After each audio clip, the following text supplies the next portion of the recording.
Alors, bonjour tout le monde. Bon, c'est très matinal hein, pour un mercredi matin, que ce soit pour vous, pour moi. Donc, on va essayer de faire 1 au moins chiant, 2 au plus interactif, et 3, je sais pas. On va bien voir comment ça se passe. Rapidement, pour moi, 2 petites règles qui s'appliquent. Je ne sais pas si vous connaissez la loi des 2 pieds.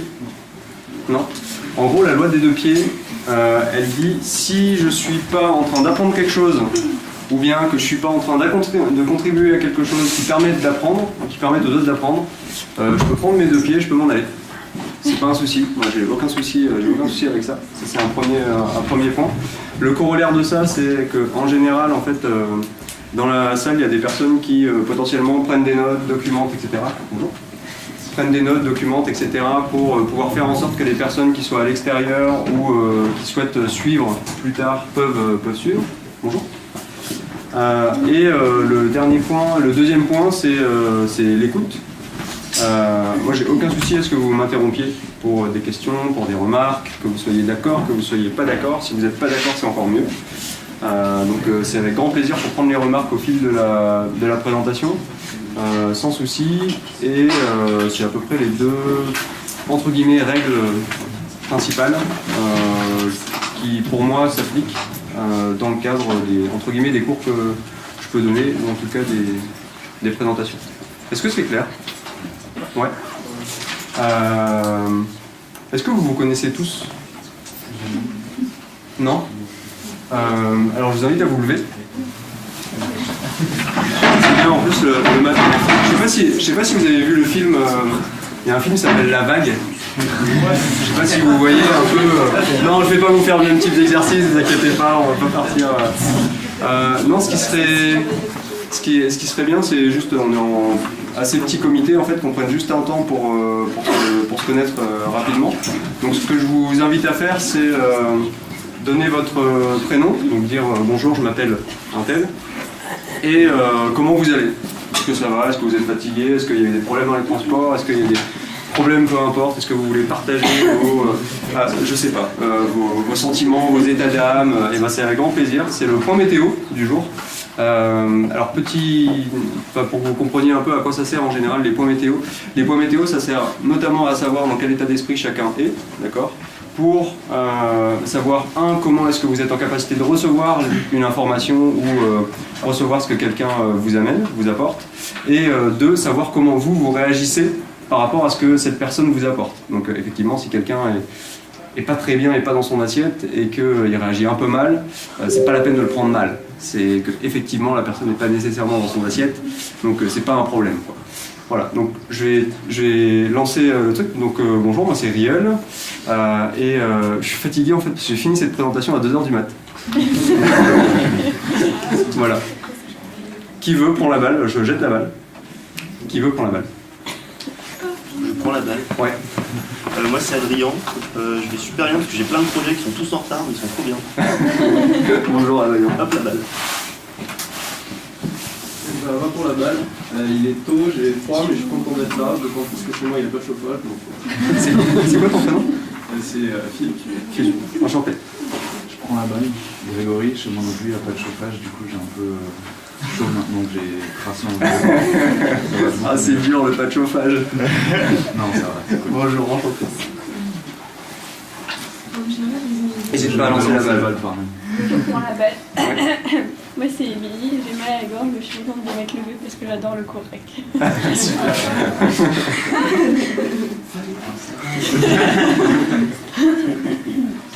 Je balance la balle. Je peux prendre la balle. Moi c'est Aurélien, je suis content d'être là. Je finis juste de digérer de la colère parce que j'ai failli me faire renverser. Mais je suis de bonne humeur sinon. Super. La balle. J'attrape la balle, je la pose et je vais très bien. Et voilà, bonjour. Je relance la balle. J'attrape la balle, moi c'est Ludovic et ça va, mais mon vélo n'était pas terrible ce matin. Enchanté, Ludovic.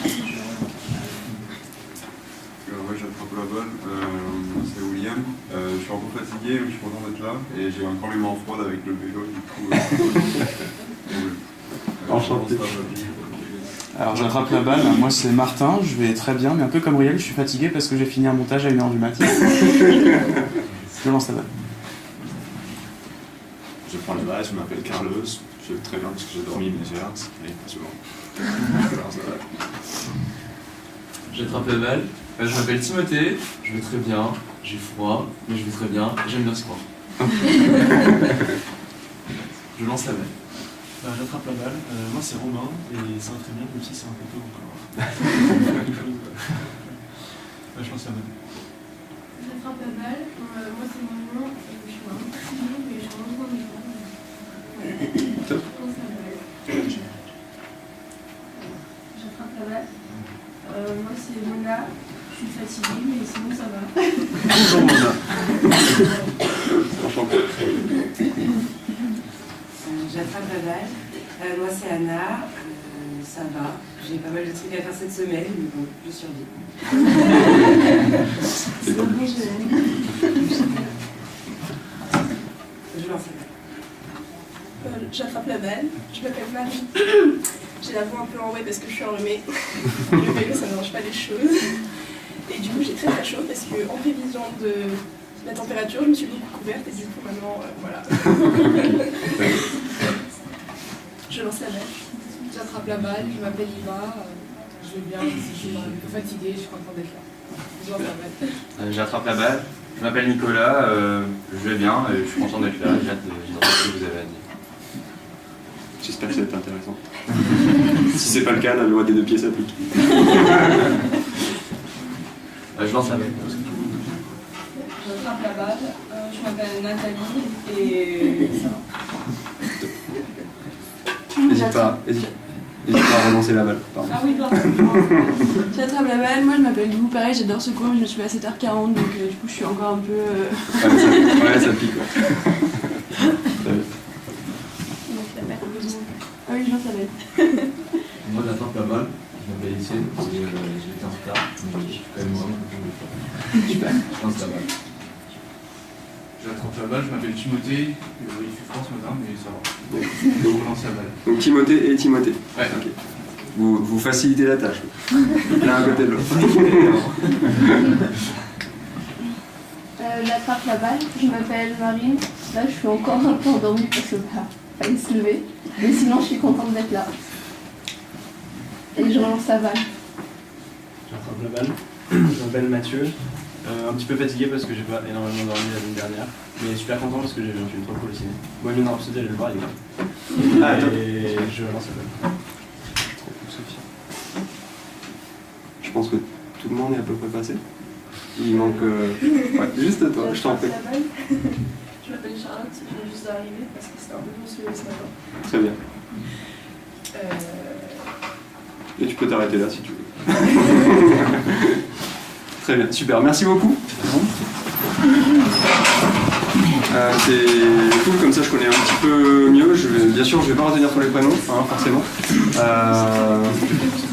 Et est-ce que vous êtes tous en cours ensemble, d'habitude? Non? Ok, donc vous êtes soit dans différentes classes, entre guillemets, dans différents groupes. Et ce cours-là regroupe des personnes de différents groupes et de différentes classes, c'est ça? Pas simplement des groupes de camp. Ah oui, c'est 4e et 5e année. C'est entre les 4e et 5e année, c'est peu importe, c'est ouvert, c'est à la carte. C'est ça. Également de ce côté-là. Ouais. C'est très bien. Il y en a 2 devant là. Qui ne sont pas présentés d'ailleurs. Vous n'avez pas pris la balle? Ouais. Non. On attendait que tout le monde passe. Voilà, on m'a dit J'attrape Déborah. la balle qui a été relancée. Je suis Déborah, un peu fatiguée aussi parce qu'il y a toujours plein de choses à faire qui se passent sur Lyon, mais j'ai la paix parce que c'est meilleur que chez moi, j'ai pas de chauffage non plus. Et j'ai plein de choses en perspective, donc voilà, ça donne de l'énergie. Et je relance la balle sur Oui, je suis Emmanuel, je suis contributeur à la mine, c'est un tiers-lieu que Riel connaît bien et le Bédouin aussi. Et puis je suis heureux de vous rencontrer, de mieux vous connaître. Voilà. Est-ce que par hasard il y en a qui ont déjà rencontré Manu? Qui en ce moment est assez régulièrement en fait sur le campus, en train de rôder dans les parages pour faire des trucs un peu bizarres. Je vais intervenir entre autres sur des low-tech. Je ne sais pas si vous êtes concerné un peu par ce cours, mais c'est en préparation. Top. C'est le P2J4 P2J4, ouais. Ouais, donc du coup c'est pour les 2e années, donc eux ils sont déjà passés. Oh non. P2I4 du PC, ce sera sur les low-tech, ce sera vachement bien. Donc rapidement, l'objectif c'est pas parler de parler de moi. Hein. Si j'ai bien compris la thématique de ce que je dois apporter, on va parler un peu de commun. Je sais pas si ça vous parle un peu ce que c'est les communs. Non, qui est-ce qui a déjà entendu le mot commun? En dehors des transports en commun, etc. Bien entendu. Ouais, ok, d'accord.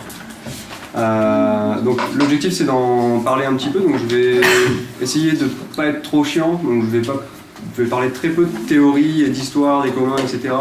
Et beaucoup plus donner des exemples, d'accord, des exemples qui sont proches de moi, que je connais. Essayer d'ouvrir un peu, parce que pour information, donc en tout cas j'ai été ingénieur INSA, pas INSA de Lyon mais INSA de Rouen notamment, donc je suis ingénieur, je vois à peu près dans quel monde je suis et quel monde est adressé par les ingénieurs et comment les ingénieurs en général les adressent. Et en fait, en grande partie, je suis assez en désaccord sur comment les ingénieurs adressent le monde, malgré le fait que je sois ingénieur. Et c'est aussi pour ça, je pense, que je trouve intéressant de remettre en cause, parce qu'un des objectifs, c'est d'ouvrir l'esprit et de ne pas être focalisé sur la technique, la technologie, ou quoi que ce soit, bien entendu, mais beaucoup plus sur le fonctionnement du monde et sur, je pense, comment adresser, entre guillemets, le monde. Donc, faut pas hésiter, je les rappellerai en fin de présentation. Mon mail, c'est riol.techer@protonmail.com, et ça, c'est mon Twitter. Donc, pour ceux qui est-ce qui a un compte Twitter? Ok, très bien. Donc pour ceux... vous êtes 3, du coup. Donc si par hasard vous aimez live tweeter, n'hésitez pas. Et du coup, mon pseudo c'est RYQ5T. Le lien vers cette présentation-là, c'est ce lien-là. Donc pad.lamine.org/ alors je l'ai nommé comme INSA, pour commun et INSA, d'accord. Donc la présentation est... Ah, j'ai oublié de mettre la licence, je vais mettre la licence à la fin. La présentation est sous une certaine forme de licence, donc j'en parlerai un peu plus précisément avant. Qui est-ce qui voit ce que ça veut dire une licence pour une production artistique ou quoi que ce soit, ou pour une production tout court? Ok. Qui est-ce qui voit pas du tout ce que c'est? Ok. Ça c'est pareil, j'en parlerai un petit peu. En fait, les licences, c'est ce qui vous permet de donner un droit d'usage d'une production ou de quelque chose qui est partagé. D'accord? Donc en temps normal, si je prends l'exemple le plus typique, c'est l'exemple des logiciels. D'accord? Les logiciels, ils sont soit propriétaires, soit ouverts. Donc s'ils sont propriétaires, la licence en général, elle est fermée et on vous donne un droit d'utiliser cette licence. Donc lorsque vous avez un Microsoft Office ou quoi que ce soit, vous achetez une licence en fait, pour pouvoir utiliser ce logiciel-là. Et il y a d'autres logiciels en fait, qui sont des logiciels open source notamment, et donc des logiciels qui sont plus ou moins ouverts. Et dans cette gamme de logiciels, on va trouver différentes licences. Et en fait, parmi ces licences, ça ne régit pas nécessairement le droit d'auteur, donc qui est l'auteur, parce que l'auteur c'est celui qui a écrit le logiciel, d'accord, mais ça régit le droit d'usage. C'est-à-dire dans quelle mesure est-ce que vous pouvez utiliser, réutiliser, adapter, modifier ce qui a été fait et ce qui a été produit. Donc pour information, cette présentation, c'est une licence un peu particulière, qui est une licence Creative Commons by SA. Donc ça veut dire qu'en gros vous pouvez réutiliser, modifier cette présentation comme vous voulez si vous souhaitez vous-même faire des présentations ou utiliser des bouts de cette présentation par ailleurs. Il n'y a pas de souci à partir du moment où vous nommez l'auteur, en fait. Et l'auteur, pour aujourd'hui, c'est moi. Voilà. N'hésitez pas, si vous voulez le lien vers la présentation actuelle. Pour ceux qui ont un ordinateur et qui souhaitent prendre des notes aussi, et partager des notes, notamment dans ce document de prise de notes collaborative, qui sait ce que c'est un document de prise de notes collaborative?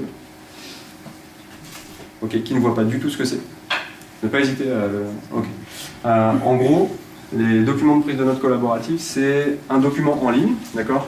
C'est un peu comme un Google Doc. Ok.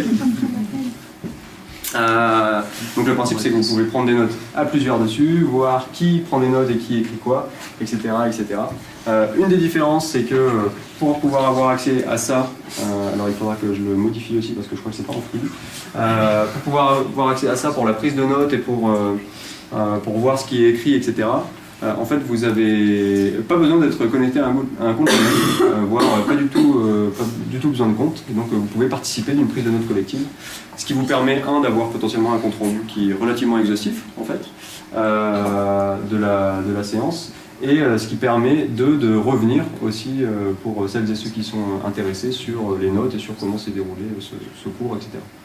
Ok, est-ce que c'est clair sur juste ce sur quoi je suis passé, la prise de notes, la présentation et les licences? Ouais, faut pas hésiter, si vous avez des questions, il n'y a pas de problème. Et bien entendu, pour les plus tweetos d'entre nous, c'est-à-dire 3, j'ai une proposition de hashtag pour aujourd'hui, pour celles et ceux qui souhaitent tweeter, c'est comme INSA. Voilà. Alors, pourquoi moi, pour cette présentation? En fait, je sais pas trop, mais c'est justement parce que c'est pas que moi. Dans les dynamiques de présentation, ou en tout cas dans les dynamiques de construction de commun, entre guillemets, le principe c'est que, on n'est jamais tout seul, parce qu'en fait un commun ça se partage, ça se fait à plusieurs et ça se construit à plusieurs. Premièrement. Deuxièmement, parce que j'aurais pas du tout la prétention en fait de faire une présentation sur les communs juste par moi-même et en ayant pensé par moi-même, parce qu'il y a plusieurs dizaines d'années en fait de travaux qui précèdent et de pratiques qui précèdent. Troisièmement, simplement parce que si je le faisais et que j'étais tout seul dans cette pièce, je pourrais très bien faire en sorte que j'ai tout fait, mais il s'avère que j'ai 2 collègues qui sont dans la pièce, alors je peux pas dire que je l'ai fait tout seul et que je le fais tout seul. Voilà, c'est à peu près ça. Donc je vais parler des communs plus par des entrées par exemple, d'accord.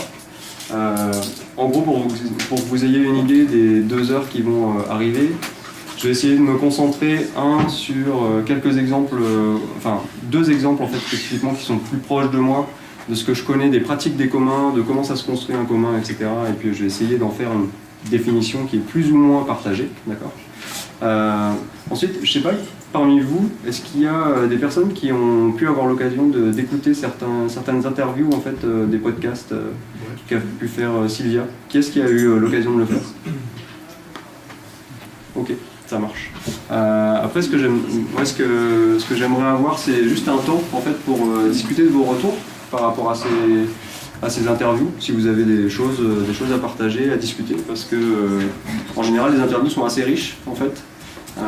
Ça peut être assez jargonneux aussi, donc il y a des trucs qu'on ne peut pas nécessairement bien comprendre, etc. Et je pense que ça peut être intéressant d'avoir les sensibilités des uns et des autres par rapport à ça. Donc vous pouvez relever la main les personnes qui ont écouté un podcast. 1, 2, 3, 4, 5, 6, 7, 8, 9. Ok, donc ce qu'on va essayer de faire ensuite dans un deuxième temps, c'est juste pendant 10 minutes en fait, que vous vous regroupiez autour des personnes qui ont écouté un podcast et que cette personne en fait présente un peu le podcast qu'il ou elle a écouté, ce qu'il en a compris d'ailleurs, d'accord. Donc potentiellement si vous voulez faire réécouter le podcast aux ensembles des personnes, c'est avec plaisir. Et l'objectif c'est que pendant 10 minutes, un quart d'heure, vous discutiez un petit peu de cette notion de commun et de qu'est-ce que vous en avez appris, qu'est-ce que vous en retirez, pour qu'on puisse ensuite en discuter plus spécifiquement dans la deuxième partie où je vais donner encore quelques exemples de différentes typologies de communs, en espérant que ça vous parle et que ce ne soit pas trop jargonneux. Ok, est-ce que ça vous va comme déroulé? Et puis je pense qu'on aura une demi-heure à la fin, une demi-heure à un quart d'heure à la fin, pour discuter, pour échanger, pour ce que vous voulez, sachant que au cours de la discussion, vous n'hésitez vraiment pas en fait à poser des questions si vous en avez. Moi, j'ai pas de souci à ce que ça soit coupé ou quoi que ce soit. Ok. Donc, je vais vous donner 2 exemples en fait de ce que j'appelle commun. Pourquoi ces 2 exemples-là? Parce qu'en fait, c'est ceux que je connais le mieux, en gros. Un premier exemple qui est la mine. Je ne sais pas si parmi vous il y en a qui savent ce que c'est la mine. Non? Ah, très bien. Est-ce que ceux qui ont une idée de ce qu'est la mine, vous pouvez donner à peu près votre impression, ou en tout cas ce que vous pensez que c'est? Pas hésiter, hein, il n'y a pas de définition partagée, donc en fait ça peut être ce que tu veux, c'est pas un souci. Quand j'y suis allé, en fait c'est une maison, du coup sur 2 étages. Est-ce que vous entendez derrière? Ouais. Donc quand j'y suis allé, j'ai vu une maison à 2 étages. Tout le sous-sol c'était un gros atelier de réparation de tout ce qu'on veut. Donc il y avait électronique et je pense à peu près tout ce qu'on peut faire dans cet atelier. Et moi j'y allais parce qu'à l'étage il y avait un regroupement autour d'une thématique avec que des gens que je connaissais pas forcément. Il y avait aussi des gens d'INSA mais des gens totalement d'ailleurs. Et où il y avait où tout le monde débattait en fait dans cette pièce. Et du coup pour moi la mine c'est un peu un laboratoire, si j'utilise le mot de la présentation, un laboratoire des communs, quelque chose comme ça quoi. Ça marche. Est-ce qu'il y a d'autres personnes qui veulent donner leur avis sur la mine, en tout cas ce qu'ils voient ce que c'est? Ouais. Voilà, pour moi c'est vraiment, c'est un lieu qui accueille plein de projets collaboratifs, des personnes qui sont intéressées par la même chose et qui vont construire quelque chose ensemble. Ok, très bien. Est-ce qu'il y a d'autres retours sur ce qu'est la mine? Vous êtes passés à la mine toutes les deux? Ouais. Je suis jamais allée. Jamais? Ouais, c'est que... Ouais, tu connais juste je pense que les interactions avec la mine. Ok. Ouais, donc en effet, la mine c'est une maison, d'accord, aujourd'hui. Donc la mine ça veut dire manufacture des idées et des nouvelles expérimentations pour information. Donc c'est une association, la 1901. On a d'associatif en fait que le statut juridique, parce qu'en fait dans le fonctionnement, on fonctionne en fonction des, on va dire, de ce qu'il y a à faire. C'est-à-dire on peut très bien fonctionner entre guillemets en start-up.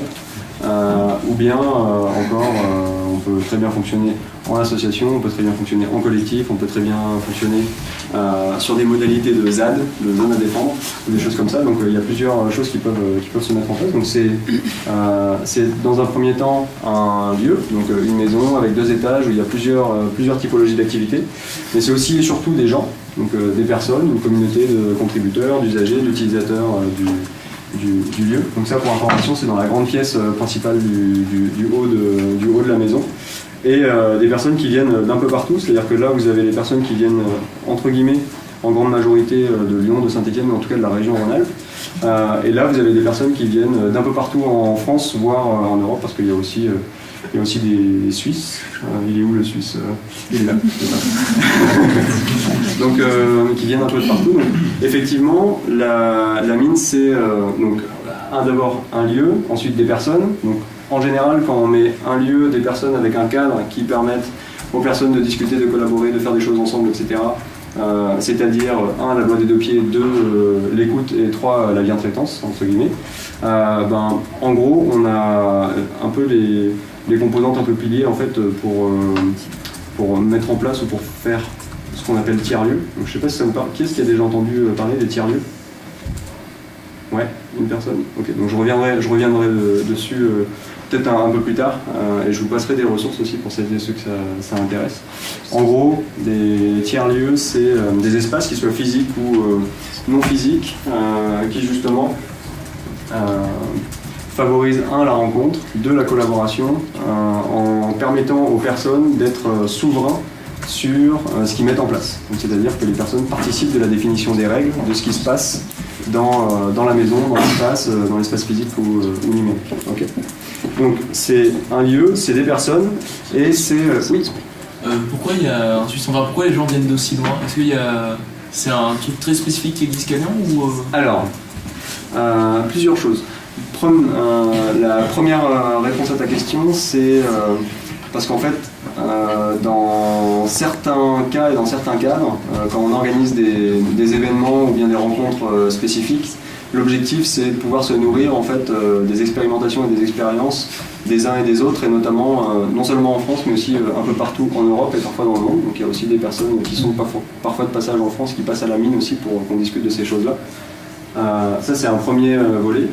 Un deuxième volet, je pense que la mine dans le paysage français a une petite spécificité en fait, qui est qu'elle ne se définit pas. En fait, c'est un truc que personne n'arrive vraiment à définir, parce qu'il y a pas mal de trucs qui s'y passent. Donc il y en a qui disent c'est un lieu, il y en a d'autres qui disent c'est un tiers-lieu, il y en a qui disent c'est un Fab Lab, il y en a d'autres qui disent c'est un hackerspace, donc un laboratoire communautaire ouvert. Il y en a d'autres qui disent ouais ben moi j'y viens juste pour rencontrer des personnes, donc c'est un peu une agence de rencontre, je caricature, etc., etc. Donc c'est un peu toutes ces choses-là et en fait sans contrainte particulière, avec une volonté en fait d'auto-organisation ou d'autogestion. Et qui a une de ses spécificités,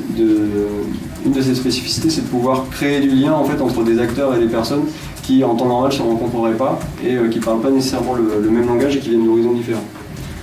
Donc ça tu peux le retrouver, tu peux retrouver plein de briques de ça un peu partout, mais il s'avère qu'il y en a qui considèrent qu'à la mine, effectivement, il y a une spécificité qui permet de discuter de certaines choses que tu ne peux pas discuter ou qu'il est difficile de discuter ailleurs. Et il y a une expérience et une expérimentation de 4-5 ans maintenant qui permet d'avoir des retours d'expérience qui sont intéressants pour des personnes qui viennent de l'extérieur.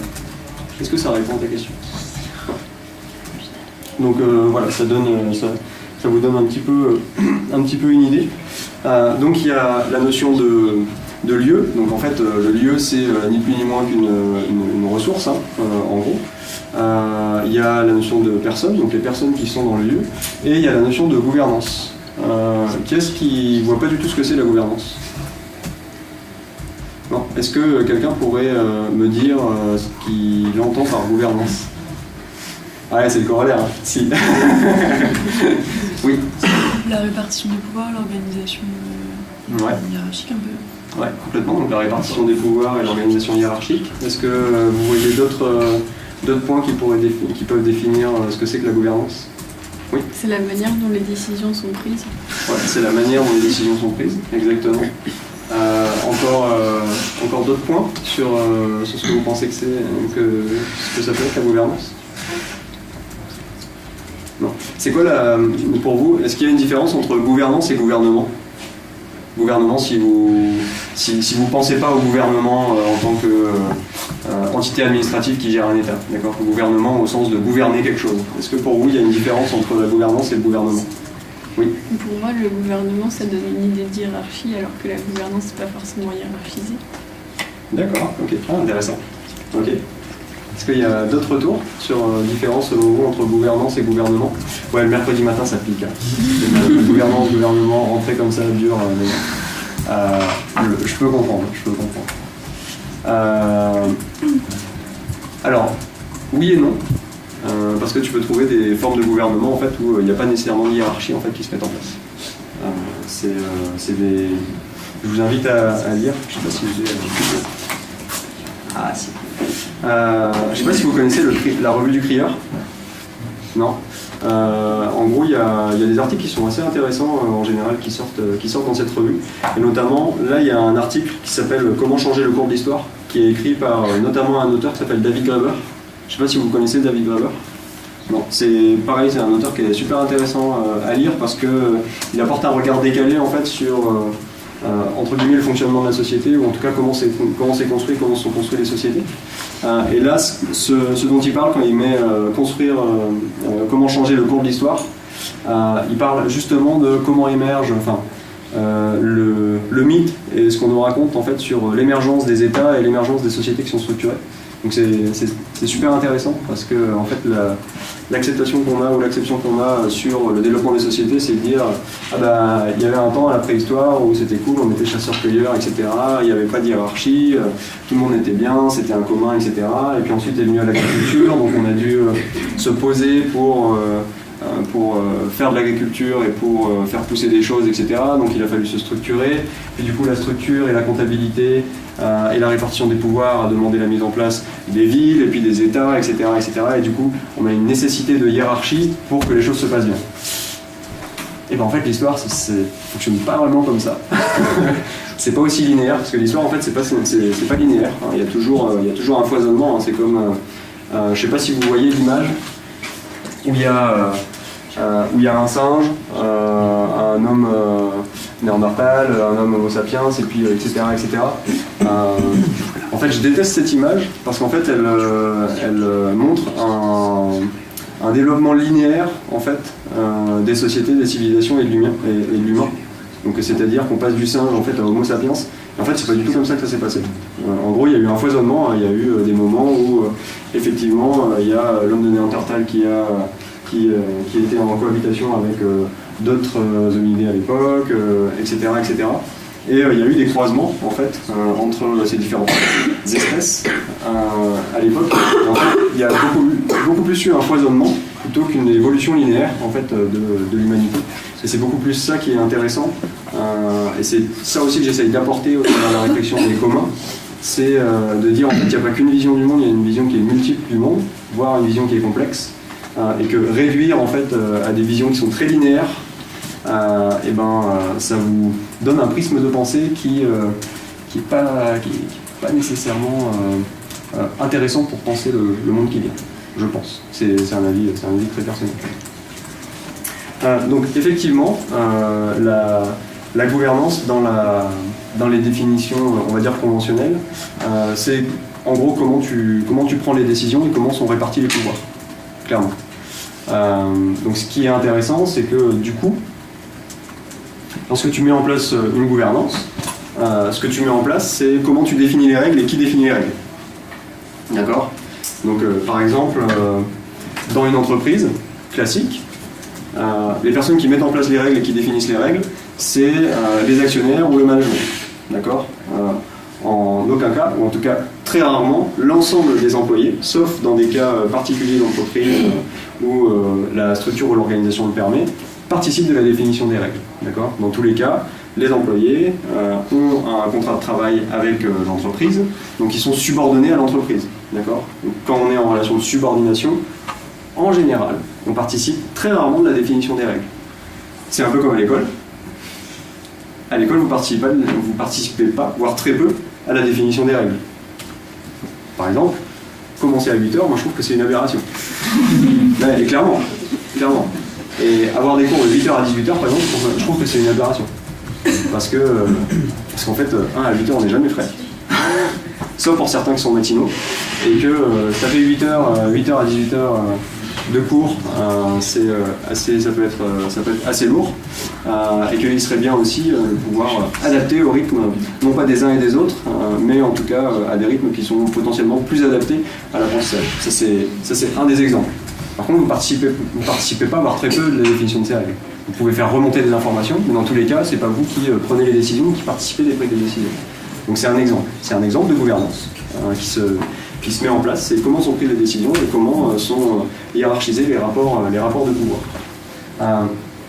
Donc tout ça pour dire que par exemple à la mine, donc il y a une ressource qui est la maison, il y a des gens, il y a un système de gouvernance qui a été mis en place et qui évolue en fait au fur et à mesure pour gérer des ressources diverses. Donc, tout à l'heure j'ai parlé du lieu, mais c'est aussi du matériel, c'est aussi potentiellement des sous, c'est aussi potentiellement des espaces, etc., etc.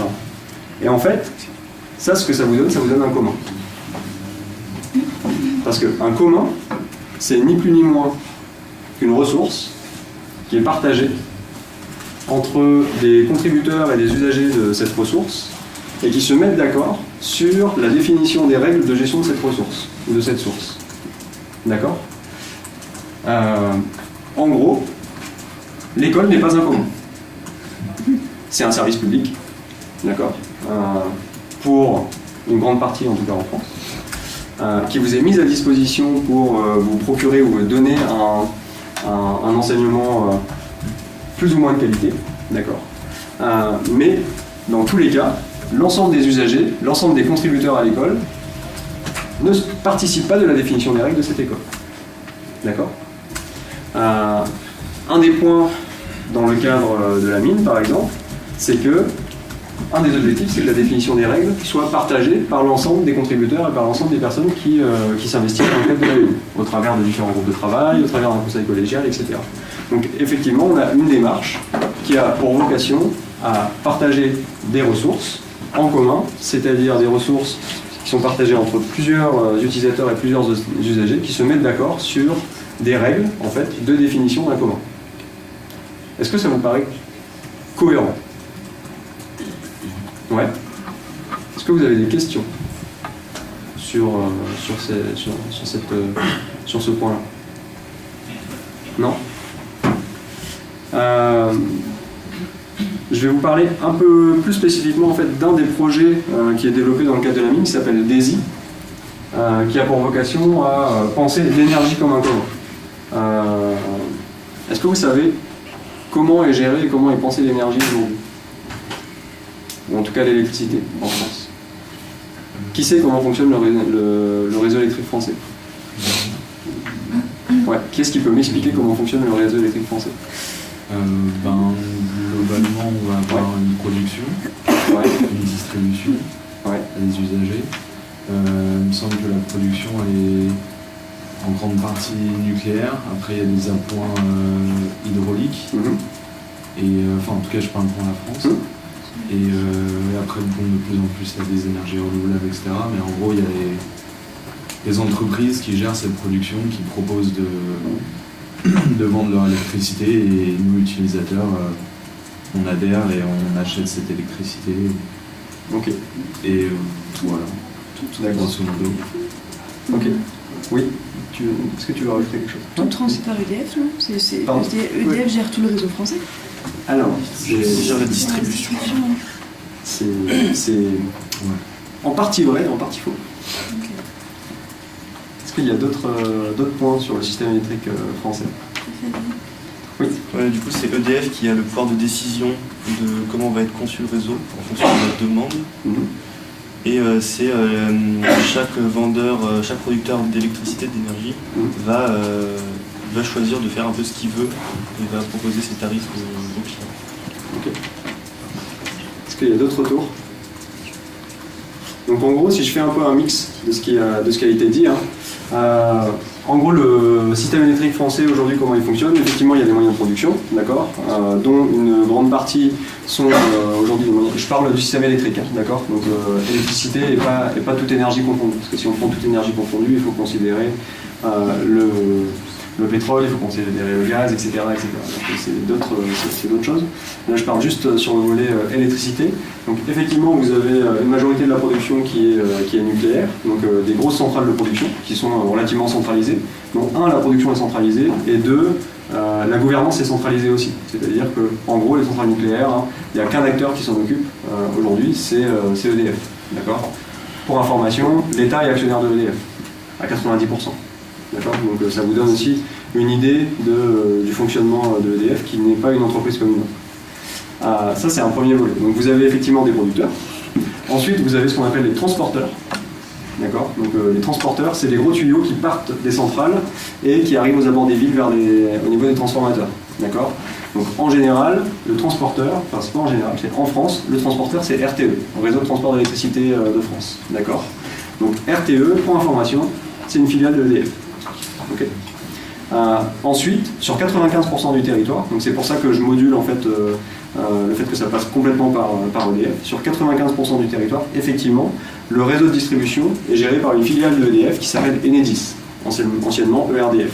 D'accord. Donc le réseau de distribution, c'est les petits tuyaux qui partent des transformateurs de l'abord des villes et qui arrivent au niveau de vos maisons. Okay. Et enfin, il y a le consommateur final, d'accord, qui est vous. Et en fait, vous êtes en relation ni avec le distributeur, ni avec le transporteur, ni avec le producteur, sauf si le producteur est fournisseur. D'accord. Donc en fait, vous êtes en relation avec un fournisseur. Donc, par exemple, Direct Energy est un fournisseur, parmi d'autres, d'accord. Mais ce fournisseur ne produit pas d'électricité. Direct Energy ne fait que acheter de l'électricité et vous la revendre. D'accord. EDF, par contre, effectivement, produit sa propre électricité. Enercop, jusqu'à pas très longtemps, ne faisait que acheter et vous revendre de l'électricité. Et depuis quelques temps, commence à produire, à avoir ses propres centrales de production électrique, que ce soit hydroélectrique ou encore photovoltaïque. Oui. Ok, du coup, ils sont en parallèle un petit peu de ce réseau, mais ils utilisent quand même tout le réseau de distribution EDF. Alors, dans tous les cas, ils utilisent le réseau de distribution EDF. Okay. Dans 95% des cas. Parce qu'il y a 5% des cas où le réseau est géré localement, par des entreprises locales, on appelle ça des ELD, des entreprises locales de distribution, en fait, qui s'occupent, elles, de gérer le réseau au niveau local. Donc c'est pas Enedis, c'est pas EDF. c'est une entité locale qui s'occupe de gérer le réseau. Donc vous en avez 5% en France, c'est-à-dire environ 127, en fait 127 ELD un peu partout en France. Donc vous pouvez voir la structure de la gouvernance, d'accord, qui se met en place. C'est-à-dire que en gros, jusqu'à maintenant, vous n'êtes pas décisionnaire sur qui produit, vous n'êtes pas décisionnaire sur qui transporte, vous n'êtes pas décisionnaire sur qui distribue. Vous êtes en partie décisionnaire sur qui vous fournit, parce que vous avez le choix en fait du fournisseur, mais jamais vous êtes décisionnaire sur le prix de l'électricité, par exemple. Et pourtant, vous êtes usager et potentiellement contributeur. Potentiellement contributeur parce que si vous consommez moins, vous êtes contributeur à consommer moins, donc à produire moins. D'accord ? Donc nécessairement, vous êtes contributeur du réseau électrique. Si par exemple vous installez des panneaux photovoltaïques chez vous, vous êtes aussi contributeur en fait, de la production électrique sur le réseau national. Que vous vendiez votre électricité à EDF ou à un autre, ou bien que vous consommiez votre propre électricité, dans tous les cas. Et pourtant vous n'êtes pas décisionnaire. D'accord ? Vous ne participez pas de la définition des règles, en fait, d'allocation des flux d'électricité sur le réseau, du développement des projets sur le réseau, 3, de la définition des prix, même au niveau local, même si vous participez en fait, de la production au niveau local d'électricité, etc., etc. Donc, dans le cadre de ce projet, un des objectifs, c'est de se dire comment est-ce qu'on fait en sorte que des citoyens et des entités qui commencent à produire leur propre électricité et qui commencent à participer de manière conséquente en fait, au réseau, c'est-à-dire à remettre en cause un peu ce système centralisé, pyramidal, où il y a des grosses sources de production qui balancent dans des tuyaux et qui arrivent chez les habitants. Comment est-ce que la mise en place de modèles alternatifs, c'est-à-dire des modalités de production électrique qui sont distribuées un peu partout sur le territoire, permettent de repenser en fait la gouvernance et les règles de définition des prix au niveau local, les règles d'équilibre au niveau local, etc., etc. Donc un des objectifs, c'est de croiser entre guillemets, des volets techniques et technologiques qui permettent d'avoir une gouvernance partagée entre des acteurs qui peuvent être 100, 1000, 2000, 10 000, 1 million, et des processus en fait, de concertation, ou en tout cas de construction politique, parce qu'au final, tout ce qu'on fait, c'est de construire la politique de l'énergie. Donc ça, c'est un autre exemple en fait, de commun, ou de commun énergétique. C'est ce qu'on essaye de construire en fait, au travers ce projet-là, qui est de dire, on a une ressource qui est l'énergie. On a une communauté ou des communautés d'usagers, de collaborateurs, de contributeurs qui participent, 1, de la consommation de cette ressource, 2, de la production de cette ressource et potentiellement de la gestion de cette ressource. 3, on a des règles qui aujourd'hui sont définies par les tiers, c'est-à-dire par EDF, par le régulateur, par l'État, etc. Mais dans lequel, en fait, l'ensemble des usagers de cette ressource ne sont pas partie prenante. L'objectif, c'est de faire en sorte qu'elles soient partie prenante dans la définition des règles de gestion de cette ressource pour faire de l'énergie un commun, ou en tout cas au niveau local. Ok ? Donc ça, c'est un deuxième exemple. C'est l'exemple de la nuit. Est-ce que vous connaissez d'autres exemples de communs ? Oui, l'eau. L'eau. Alors, est-ce que l'eau, c'est un commun ? Comme pour Nestlé, en tout cas. Pardon ? Ouais. Non, vas-y. J'ai juste dit pas pour Nestlé, mais... Ah, par exemple, pas pour Nestlé. Non, mais toutes les remarques sont bonnes. Pas pour Nestlé, par exemple, ouais. Est-ce que pour vous, l'eau est un commun ? Plutôt oui. Oui ? Enfin, devrait l'être dans sa gestion et sur le même principe que l'électricité. D'accord. C'est une ressource qui n'appartient à personne. Ok. Donc, est-ce que l'eau aujourd'hui est un commun ? Est-ce que l'eau aujourd'hui est un commun ? Pas en France. Pas en France. Est-ce que tu connais des exemples où l'eau est un commun ? Je n'ai pas d'exemple particulier, mais j'imagine que dans les pays où il n'y a pas de réseau de distribution d'eau, c'est un peu partout. Ou dans les endroits où il n'y a pas de réseau de distribution. Exactement. Donc tu vas retrouver, c'est notamment dans des zones contraintes où il n'y a pas de réseau de distribution d'eau, où les personnes sont obligées de s'organiser pour aller chercher l'eau, donc au puits ou bien etc., etc. Donc il y a une nécessité d'organisation de la communauté autour de la définition de règles communes pour gérer une ressource qui est commune, qui est l'eau, complètement. Donc ça c'est un des exemples. Oui. Il y a les forêts, avant les forêts, c'était un bien commun. Exactement. Il y a avant les forêts, ou en tout cas plus largement la terre, en fait, qui qui, dans une certaine mesure, étaient gérés en commun, complètement. Est-ce que c'est encore le cas aujourd'hui? Non. Ouais, en gros, c'est majoritairement non, la réponse, clairement. Donc si je reviens sur l'eau et ensuite je rebouclerai avec l'histoire de la forêt. Pour l'eau, vous avez aussi des initiatives et des démarches qui se font dans des pays où il y a des systèmes de distribution d'eau. Donc, par exemple, en Amérique latine, il me semble que c'était en Uruguay, où il y a eu pas mal de protestations en fait, de paysans qui payaient beaucoup trop cher l'eau parce que c'était une société privée qui s'occupait en fait, de la gestion de l'eau. Donc ils se sont battus et l'État a dit ok d'accord très bien je reprends la gestion de l'eau et en fait l'État a repris la gestion de l'eau et en fait c'était pas tellement mieux parce que les prix étaient toujours aussi exorbitants etc. Ils étaient rationnés et du coup ils se sont organisés pour pouvoir gérer de manière collective et de manière commune l'eau et pour pouvoir mettre de côté entre guillemets la gestion étatique et la gestion privée pour pouvoir s'organiser, pour pouvoir gérer l'eau afin d'avoir de quoi irriguer leurs champs et pouvoir être autonome ou en tout cas autosuffisant en eau à partir d'une gestion commune de cette ressource qui est l'eau. Donc ça c'est un autre exemple en Amérique latine. Oui. Mais du coup, ils ont eu... Enfin c'est plus géré pas du tout par le gouvernement, c'est ça? Oui, complètement, tout à fait. Donc après ça pose d'autres questions, ça pose d'autres problèmes qui est lorsque on a un système de gestion de distribution d'eau, donc c'est-à-dire des tuyaux, c'est-à-dire des stations potentiellement d'épuration, etc. Qui maintient cette infrastructure, qui gère cette infrastructure, et est-ce qu'on est en capacité de s'organiser en tant que communauté ou collectivité ou communauté de contributeurs ou d'usagers pour pouvoir gérer cette infrastructure. Ça c'est effectivement une autre question. Sur la question des forêts, ou plus largement des terres, je ne sais pas si vous avez entendu parler historiquement d'un phénomène qui s'appelle les enclosures. En gros, au XVIIIe siècle, donc dans les années 1700,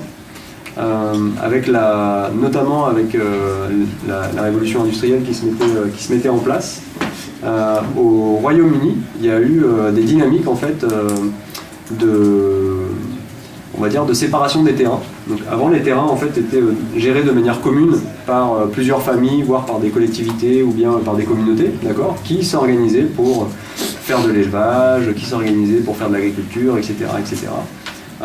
Puis au XVIIe siècle, en fait, au XVIIIe siècle, avec le développement de la révolution industrielle, on s'est dit tiens il faut rationaliser un petit peu tout ça, les communs ça marche pas parce que dans tous les cas il y a des personnes qui exploitent plus que d'autres, etc.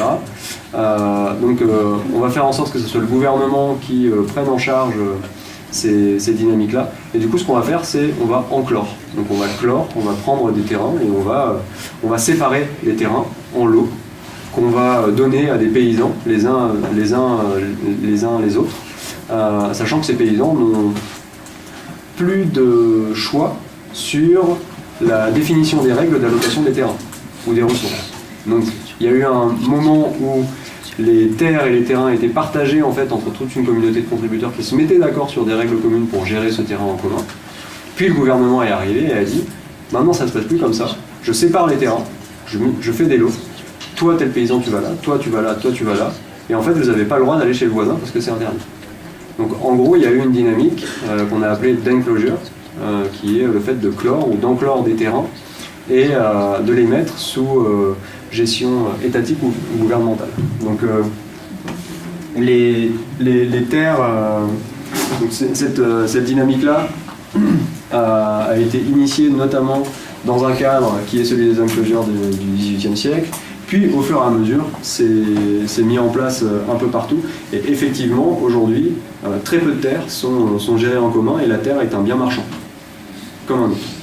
Comme le travail. Quand vous sortez ingénieur, vous dites qu'il faut savoir vous vendre et qu'il faut savoir vendre votre force de travail. Et en fait, c'est comme le travail, c'est une marchandise. C'est une marchandise. Ce qui pour moi pose des problèmes. On pourra en discuter aussi plus spécifiquement par ailleurs, mais ça participe aussi d'une démarche une démarche de commun. Si le travail était vu comme un commun, c'est-à-dire comme une capacité ou un processus qui est partagé par différentes personnes, ça serait peut-être plus intéressant que uniquement se baser sur du travail marchand. Bref, on pourra en discuter plus spécifiquement. Est-ce que vous connaissez d'autres exemples de communs? Wikipédia. Alors, j'ai pas... Pardon, oui. Wikipédia, complètement. Wikipédia est un commun. Qui c'est qui... Bon, qui ne connaît pas Wikipédia? D'accord. Qui connaît le fonctionnement de Wikipédia? Ouais, est-ce que vous pouvez m'en dire 2 mots sur comment fonctionne Wikipédia? Vas-y, si, c'est toi qui as lancé donc. Les articles ils sont écrits par qui veut et ils sont relus par tout le monde aussi. Ok. Et ils sont accessibles à tous. Ok. Qu'avec les dons, Pardon? C'est qu'avec les dons quasiment. J'ai pas entendu. Il n'y a pas de pub, c'est qu'avec les dons des utilisateurs. Ouais, complètement. Donc il n'y a pas de... Il n'y a pas de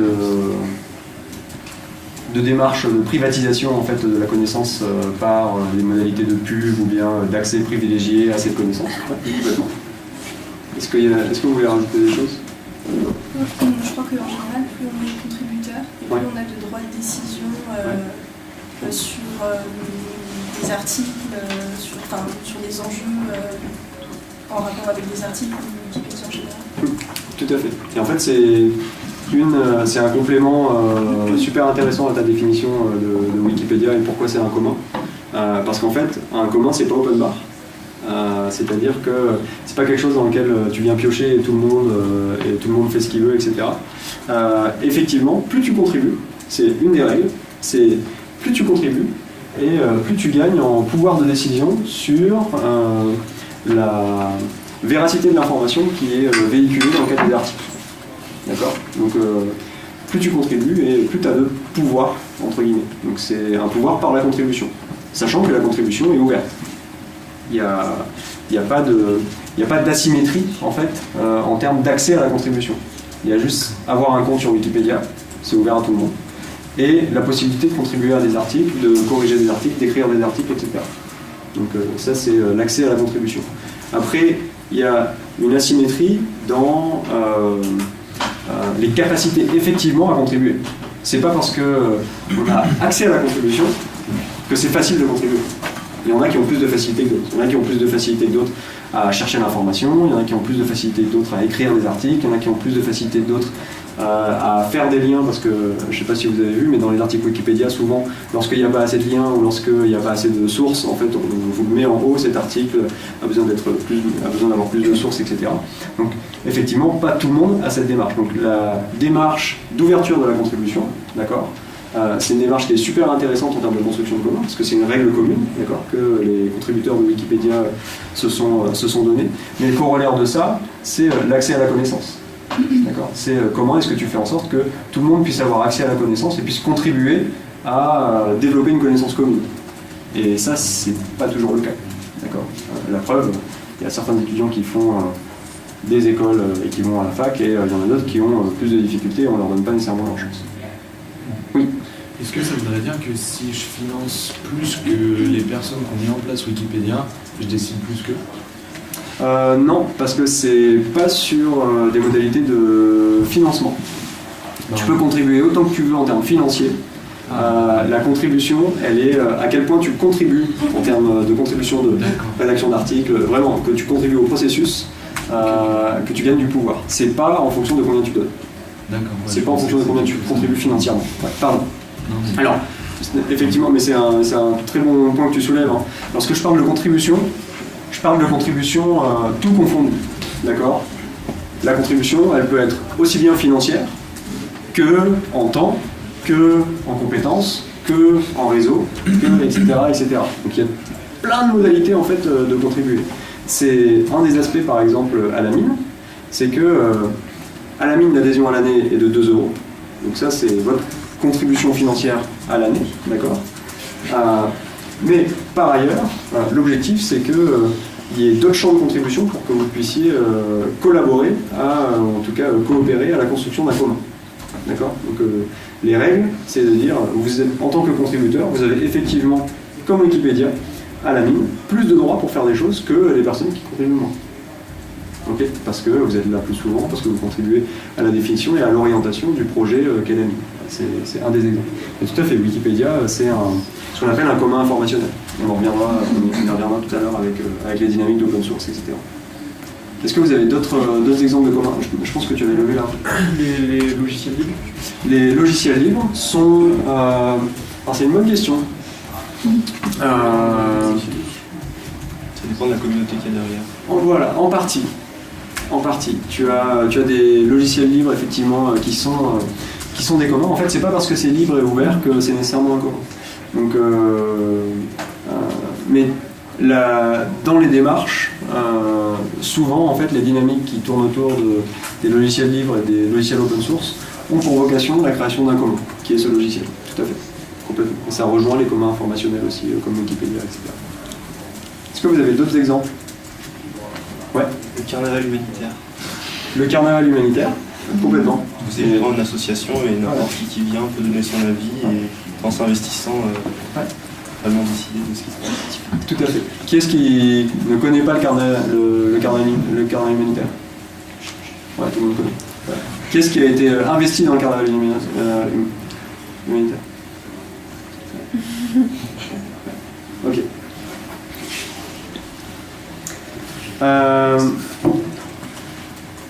Pour celles et ceux qui ont écouté les interviews, est-ce que vous avez des retours, des choses qui vous ont choqué, des choses que vous n'avez pas compris sur les interviews que vous avez écoutées en fait, de Sylvia sur les communs et les commoners? Pour savoir un peu, vous avez écouté quelles interviews? Celui d'Emma. Pardon? Celui d'Emma, la dessinatrice. Celui d'Emma, la dessinatrice, ok. Ouais, mais avant, on a écouté un sociologue, je me rappelle pas le prénom, et là, on n'a rien compris. Alors vraiment, on a essayé de se concentrer, hein, mais chaque phrase, c'était vraiment complexe, on n'avait pas forcément le vocabulaire ni l'énergie pour faire ça. Okay. Du coup, on a dit, on switch là, ouais. Ok, et tu te rappelles pas le prénom ou le nom de ce non, mais je peux sûrement... Pardon? Cyprien. Ouais, c'est ça. Cyprien, ouais. Cyprien, c'est un sociologue. À 23h, c'était chaud. Il faut être perché. Ouais. Ok. Est-ce que pour les autres qui ont écouté, vous avez écouté tous ensemble ou chacun, enfin d'autres, vous avez écouté d'autres interviews? Je sais pas. Toi, On a un américain sur les communs urbains, je crois. Ok, c'est d'accord.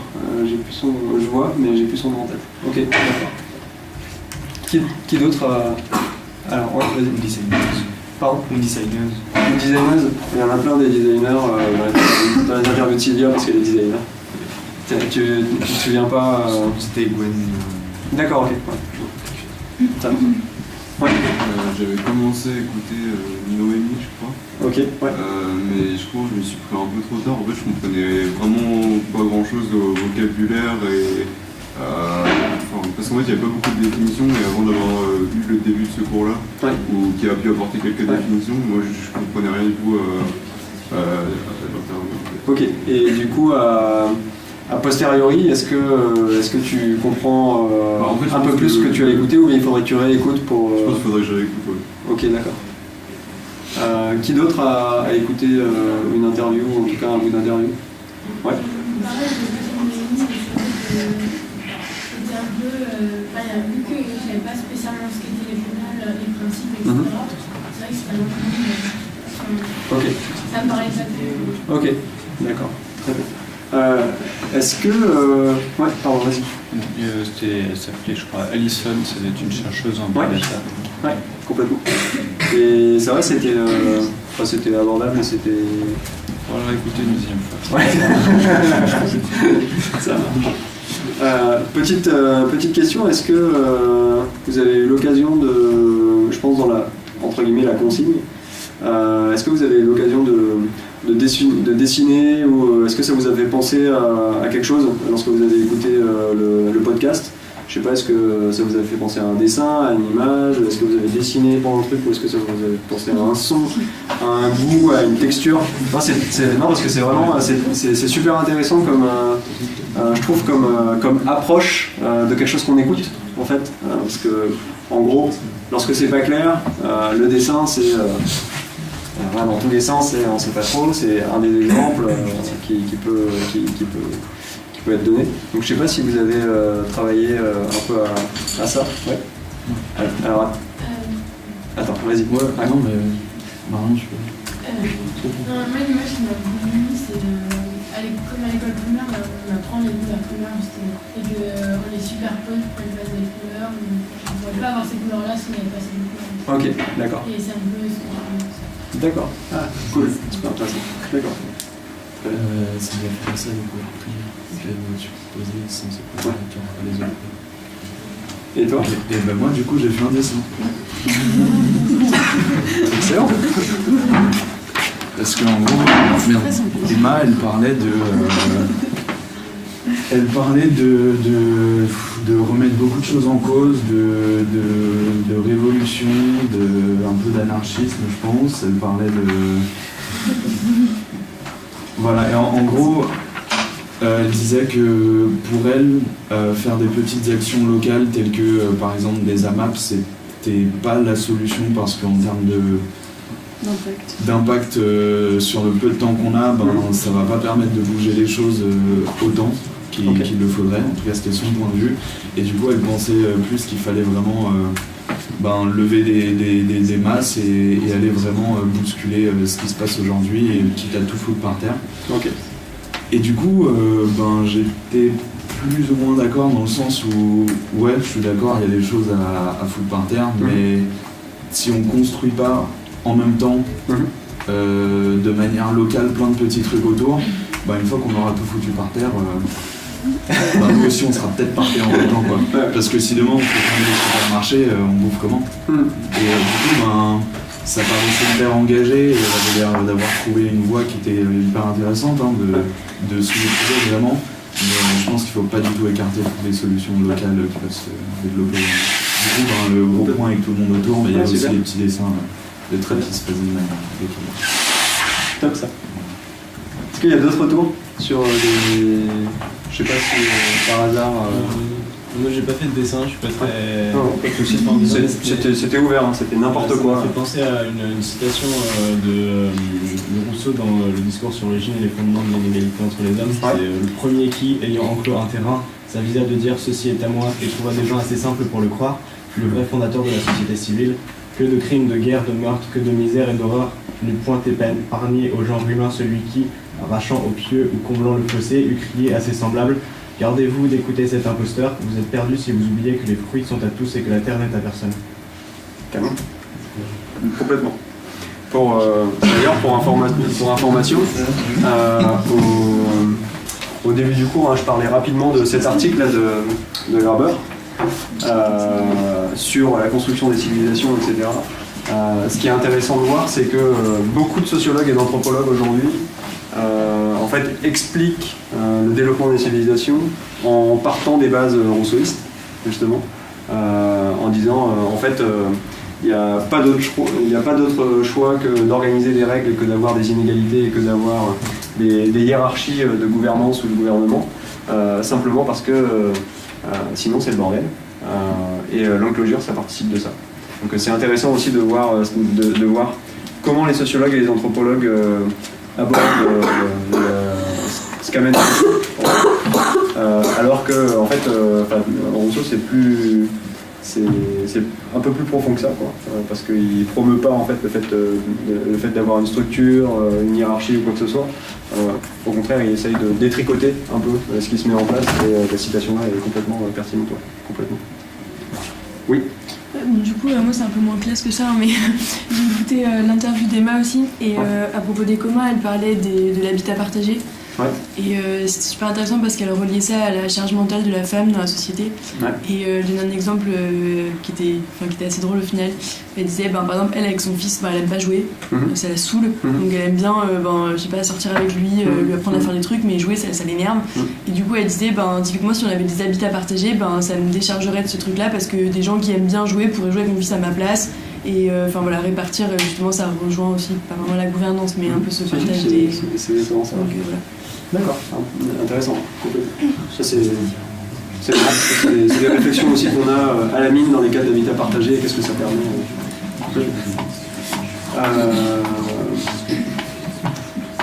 Alors, faut juste que je me rappelle parce que c'est super intéressant. Donc il y a des palettes de couleurs primaires derrière, il y a la citation de Rousseau sur les gens de clôture, il y a Emma et le dessin, il y a Emma et l'habitat partagé, les règles, etc. Ok, très bien, je note parce que Sylvia qui a fait les interviews me dit « Ah mais c'est super intéressant comme exercice, j'aimerais bien avoir les retours ». Donc je lui ferai quelques retours. Est-ce que vous avez d'autres, pour les autres personnes qui ont écouté des interviews, est-ce que ça vous avait fait penser à quelque chose, à des choses en particulier? Ouais. Moi, c'est juste une idée globale. En fait, j'ai moins écouté des interviews en entier, mais j'en ai écouté plein de petits morceaux de plein. Et ce qui m'a beaucoup frappé, c'est que les définitions, en fait, elles sont super variées, quoi. Ouais. Chacun se fait sa propre idée du truc, et c'est un peu ça qui est marrant, c'est que la définition du commun semble être elle-même un commun. Du coup, on a vraiment quelque chose qui est pas daté, donc qui va évoluer avec le temps, qui va évoluer selon les personnes. Et c'est ça qui m'a le plus frappé, quoi. Complètement. Et ça, je trouve ça super intéressant et super important. En fait, ce que tu notes, c'est dans les communs, il y a une pluralité, en fait. Et c'est ça qui fait la richesse des communs. La définition, en tout cas une définition que je vous ai donnée tout à l'heure, c'est une ressource partagée entre une communauté de contributeurs ou de collaborateurs qui se mettent d'accord sur les règles de gestion de cette ressource. D'accord. Ça, c'est une vision aussi qui est très, entre guillemets, matérialiste des communs. D'accord. C'est-à-dire que le commun est nécessairement une ressource. Je ne sais pas si, en termes, je sais pas ce que ça vous évoque, mais une ressource dans le langage commun, ou en tout cas dans notre langage, une ressource c'est quelque chose qu'on exploite, c'est quelque chose qu'on extrait à un moment. Donc ça vient aussi avec tout son cadre de valeur, d'accord. De plus en plus en fait, donc ça c'est pour information, hein, cette définition des communs, ou en tout cas ce qui en découle, ça a été construit notamment à la fin des années 90, voire début des années 90, avec le travail d'une prix Nobel qui s'appelle Elinor Ostrom. En fait, je ne sais pas si vous en avez entendu parler, Ostrom, qui justement a travaillé sur les biens communs, et notamment les biens communs naturels, donc l'eau, la forêt, etc. etc. Donc super intéressant, mais effectivement ça vient avec cette idée que les communs concernent nécessairement une ressource, et dans le langage, la ressource c'est quelque chose qu'on vient extraire, qu'on vient potentiellement marchandiser, enfin c'est quelque chose qui est nécessairement matériel et qui vient avec tout son lot de valeurs. Et donc de plus en plus, en fait, comme tu dis, c'est quelque chose qui est évolutif, c'est-à-dire que tu as des personnes qui se disent bah, c'est quand même une vision assez restrictive en fait de ce qu'on considère comme commun, parce que les communs, ça peut aussi être des relations sociales qui peuvent être vues comme des ressources dans l'état d'esprit dans lequel on pense. Effectivement, tu as tel réseau, c'est super intéressant. C'est une ressource que je peux exploiter, que je peux extraire, etc. Mais par contre, ça peut être considéré comme autre chose. D'accord. Il y a pas mal de travaux, par exemple, sur les communs qui concernent un autre pendant, dont je parlerai rapidement à la fin, qui concerne le droit des non-humains, par exemple. Le fait de donner une identité à quelque chose qui n'est pas humain. Parce qu'aujourd'hui, les seules personnes qui ont un droit, c'est les humains, en tout cas les personnes morales ou les personnes physiques, d'accord. En tant que telle, la nature n'a pas de droit, d'accord. C'est toujours des jurisprudences, de la construction sur ah bah oui, mais là c'est pas bon pour l'environnement, du coup on légifère sur telle ou telle chose, mais en tant que tel, il n'y a pas de droit. Ce qui est super intéressant, c'est des dynamiques qui se mettent en place pour donner des droits aux non-humains. Donc c'est comment est-ce que en fait tu intègre dans la définition des règles potentiellement des entités que tu essayes de comprendre mais que tu ne comprends pas. Donc la nature par exemple. Ce qui est, pour vous donner un exemple, je reviendrai à la fin dessus, mais c'est notamment en Amérique latine et au Pérou plus spécifiquement, pour assurer en fait une protection de la nature, ils ont mis en place en tout cas une divinité qui est la Pachamama. La Pachamama, par exemple, c'est une divinité qui a permis de donner un droit à quelque chose qui n'est pas humain, c'est-à-dire, je caricature quand je dis la nature, parce que les humains font partie de la nature, d'accord, donc c'est autre chose que les humains, et qui permettent d'avoir une relation en fait entre les humains et cette divinité, qui est spirituelle, mais avec laquelle on a une relation qui est sacrée et du coup un certain respect. Donc c'est super intéressant en fait de décaler le truc plutôt que d'avoir des dynamiques où on va légiférer par le prix des ressources, par des quotas, etc., qui sont aussi des moyens de gérer une ressource en commun, mais qui sont différents. Oui. Je ne sais pas précisément ce que ça engage, mais en Inde aussi, le dauphin, il a le statut de personne non humaine. Complètement. Et comme alors ça c'est un autre truc, mais c'est comme les vaches d'ailleurs, qui sont sacrées. Donc c'est aussi un droit spécifique, mais tout à fait. Je crois que tu avais commencé à lever la main, je sais pas si tu avais remarqué. Ça m'a fait penser à une conférence qui avait à Confluence que j'ai pas pu voir parce qu'il y avait beaucoup trop de monde. Et c'était les droits pour la nature. Et c'était il y a peut-être 2 ou 3 semaines. Il y a 3 semaines, ouais. La thématique c'était l'anthropocène notamment. Ouais. Et du coup, je me demandais si tu l'avais vu ou pas. Alors, j'ai pas pu y aller, mais il y a certaines personnes de la mine qui y étaient. Ouais. Il y a notamment David Bartolomeo qui a pas mal travaillé sur cette thématique-là. Il est artiste. Et, du coup, il est intervenu là-bas. Mais ouais, complètement. Donc, rapidement, que permettent les communs, blablabla. Je vais passer très rapidement là-dessus pour laisser la parole, notamment à Manu, Déborah, etc. Pour qu'ils puissent rebondir sur différentes typologies ou différents types de communs. Et ensuite, si ça vous va, je vous laisserai 10 minutes en fait, par groupe autour des personnes qui ont écouté les interviews pour pouvoir discuter en fait de la modalité d'interview, ce que vous avez compris des communs en fait au travers de cette interview, potentiellement réécouter l'interview et ensuite on reviendra en grand groupe pour refaire une synthèse, un bilan et pour vous donner encore des exemples en fait de dynamiques de communs qui se mettent en place un peu partout dans le monde et qui sont super intéressants. Ça vous va comme deal? Donc en relation avec les non-humains, l'anthropocène, etc. Bienvenue dans l'anthropocène. Qui sait ce que c'est l'anthropocène? Ouais. Alors, je vais changer, vas-y. Justement, j'ai vite fait lever là parce que j'ai pas une définition. Enfin, je dirais que c'est l'ère planétaire à partir de laquelle l'homme a eu un impact considérable sur l'écologie. Je dirais que ça démarre depuis la révolution industrielle. Ok, ouais, voir. Ça dépend. Ça dépend ce que tu entends. Il y en a qui datent ça du début de l'agriculture, il y en a qui datent ça de la révolution industrielle. Est-ce que vous avez des choses à ajouter sur cette définition-là? Oui, ce qui finit par scène, c'est des aires géologiques, si je ne me trompe pas. Donc anthropo, c'est l'homme, donc c'est l'ère géologique à partir de laquelle l'être humain a été une force géologique. Ouais, complètement. C'est exactement ça. Hein. C'est un terme qui est utilisé par certains scientifiques pour désigner l'ère géologique actuelle qui est marquée par l'influence de l'homme ou des humains spécifiquement sur la biosphère. Donc l'homme est considéré comme une force géologique de la nature. Je ne sais pas si vous vous rendez compte. Une force géologique, hein, c'est des trucs qui permettent de déplacer les continents. Donc c'est pas anodin en fait en termes d'impact. Si ça vous intéresse de creuser un peu plus justement la notion d'anthropocène, pour le moment vous vous demandez mais quel rapport entre l'anthropocène et les communs, on va y revenir, ne vous inquiétez pas. Si ça vous intéresse, donc il y a Bruno Latour avec son livre Face à Gaïa, qui est super intéressant, et il y a un autre bouquin qui s'appelle L'événement Anthropocène de Bonneuil et Frézos.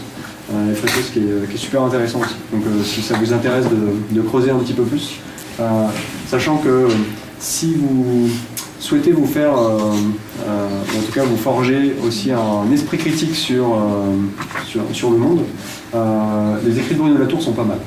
Je ne sais pas s'il y en a qui connaissent parmi vous, mais c'est super intéressant en fait pour creuser un peu ça. Donc n'hésitez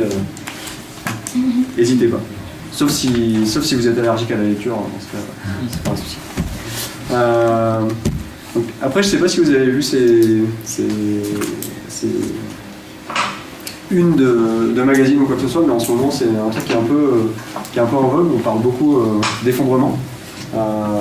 Effectivement, tout va s'effondrer et même en fait on lance des campagnes Kickstarter ou des campagnes de crowdfunding pour pouvoir financer des magazines sur l'effondrement. Donc c'est assez marrant comme buzz. Mais pour le coup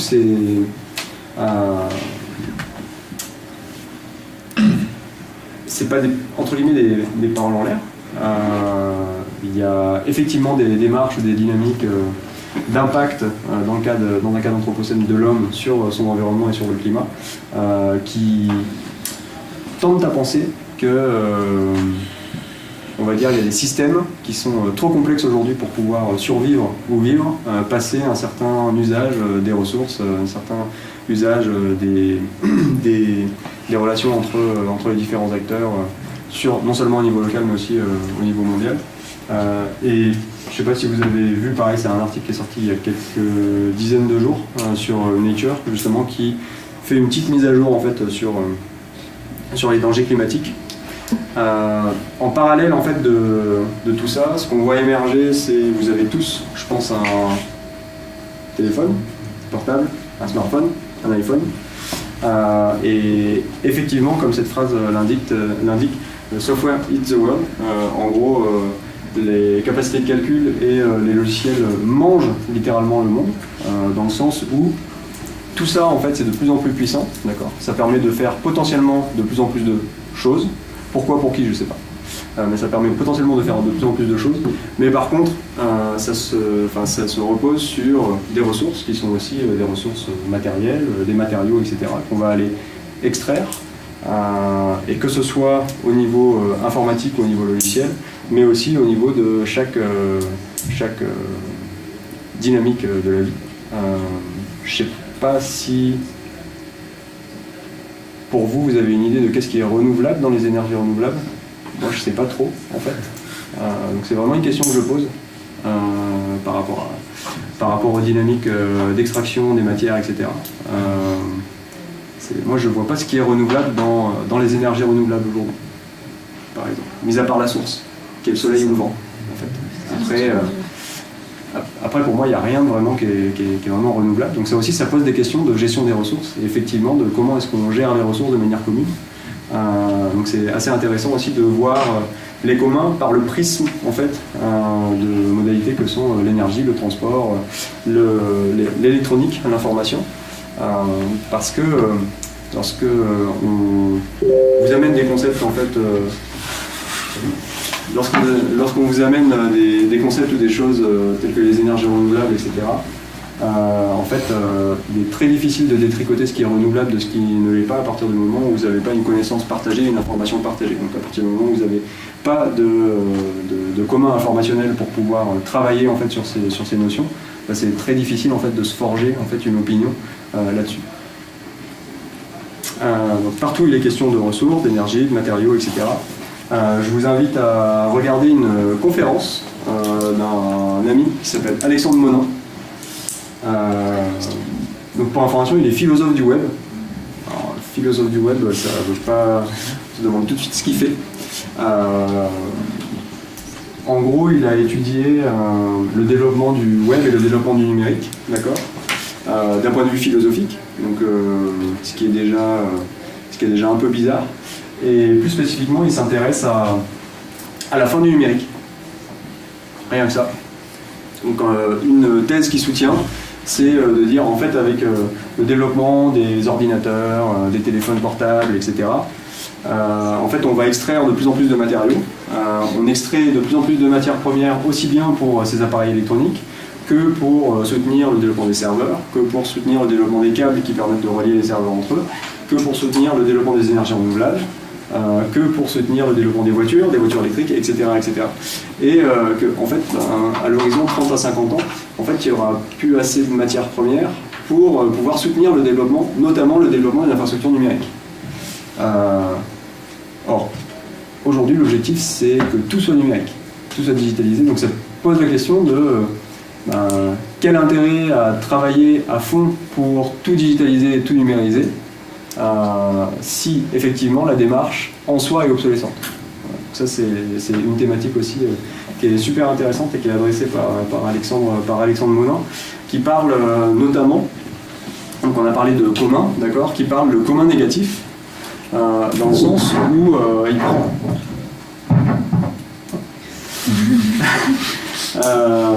il prend comme exemple les centrales nucléaires. Et ce qu'il dit, c'est que, en gros, dans le futur, et vu comment ça avance, aussi bien les États que EDF, que les sociétés privées, auront très peu, voire pas de marge de manœuvre pour gérer en fait, le démantèlement des centrales, etc. Donc potentiellement, ça va être laissé à l'abandon.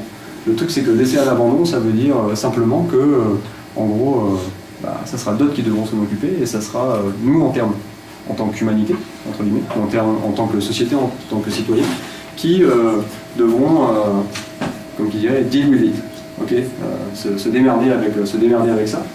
Et du coup, ce qu'il avance, c'est de dire, en fait, ça passe d'une ressource qui est une ressource privée, ou en tout cas étatique et publique, qui permet en fait de subvenir à des besoins des citoyens, à une ressource qui devient un commun, parce que dans tous les cas, on va devoir s'organiser en tant que communauté pour gérer ce commun négatif, c'est-à-dire pour gérer potentiellement sa déconstruction, etc.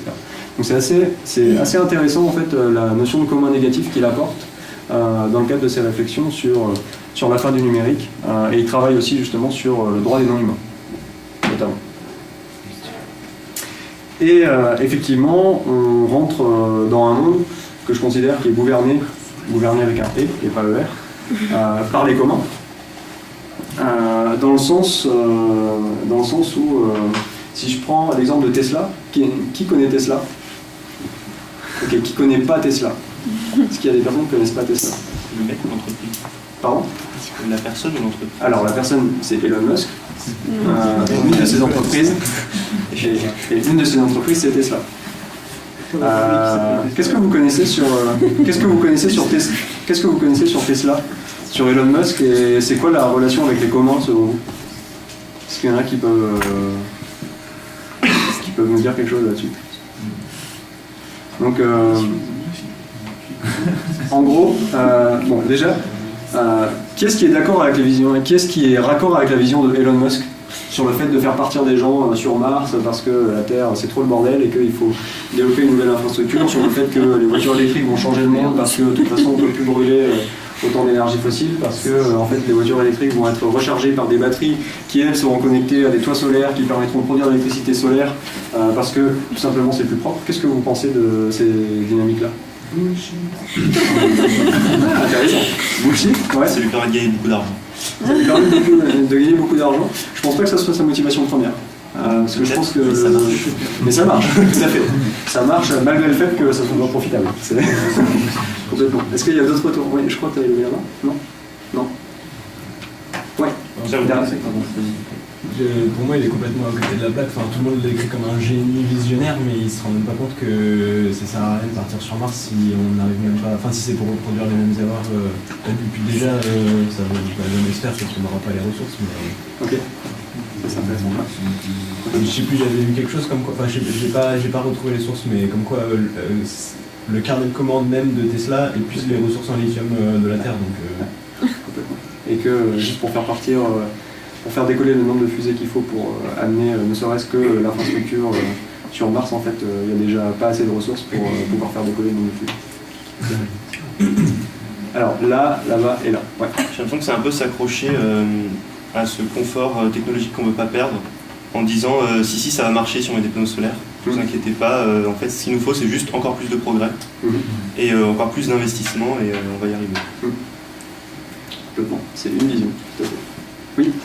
Je pense qu'il y a quand même un côté vachement marketing aussi. Genre, je ne suis pas persuadée que lui, il veuille vraiment déplacer l'humanité sur Mars. Mais il y a un côté, putaclic, si je peux dire ça comme ça, qui fait que grâce à ces idées un peu folles qui marquent les gens, qui font que les gens vont lui donner de l'argent pour réaliser ces projets. Attention, tu prends plus.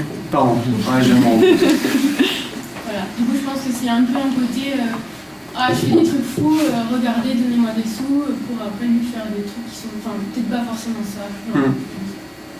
Oui, il y a À côté de ça, il faut aussi des choses quand même on peut pas avoir que le négatif, parce que par exemple, il a fait des lanceurs à chaque fois dans la NASA, quand elle envoyait une fusée ou je sais pas quoi dans l'espace, il devait réutiliser un lanceur, le lanceur était perdu. Et lui, il a créé des lanceurs qui sont réutilisables. Donc et ça, il n'y a pas que des trucs mauvais qui sortent de ce à quoi il sort. Oui. Moi, c'était par rapport à. Si je ne me trompe pas, il y a celui qui a envoyé une voiture sur l'ordinateur. Sa propre voiture. Typiquement, je vois pas ce que ça sauve la Terre. On parle de marketing, ouais. Ça marche. Oui, tu avais une autre remarque. C'était juste pour rebondir sur les lanceurs réutilisables. C'est que Elon Musk il a quand même réussi à récupérer tout le savoir-faire spatial de la NASA. Donc c'est 60 ans, 50 plus. Beaucoup de temps de recherche très intensive qu'il a pu récupérer comme ça et avec des investisseurs. Et à chaque fois qu'il fait un gros coup de com' en disant c'est parti, on ouvre les billets pour un aller simple vers Mars, les investisseurs mettent beaucoup d'argent et après il fait bon en fait c'est pas possible pour l'instant. Et il recommence 2 ans plus tard. Ça c'est intéressant. Du coup est-ce que vous pensez que ça soit une mauvaise chose justement que l'ensemble des ressources et des sources de la NASA soient ouvertes pour qu'elles puissent être utilisées, réutilisées par notamment des personnes comme Elon Musk? Si elles sont ouvertes que à lui, c'est un peu dommage. Ah mais justement, le truc c'est qu'elles ne sont pas que ouvertes qu'à lui, en tout cas historiquement. Et qu'est-ce que ça vous évoque sur la thématique des communs, sur ce que j'ai pu partager juste avant, entre la démarche de Elon Musk, ou en tout cas cette démarche-là et la démarche de commun? Ouais. Moi j'ai l'impression que si on met trop de trucs en commun, ça peut devenir dangereux. Par exemple, je pense au mec qui avait mis les plans d'un pistolet qui peut s'imprimer en 3D et que du coup tout le monde pouvait se fabriquer une arme en plastique et du coup indétectable dans les aéroports. Ouais, complètement.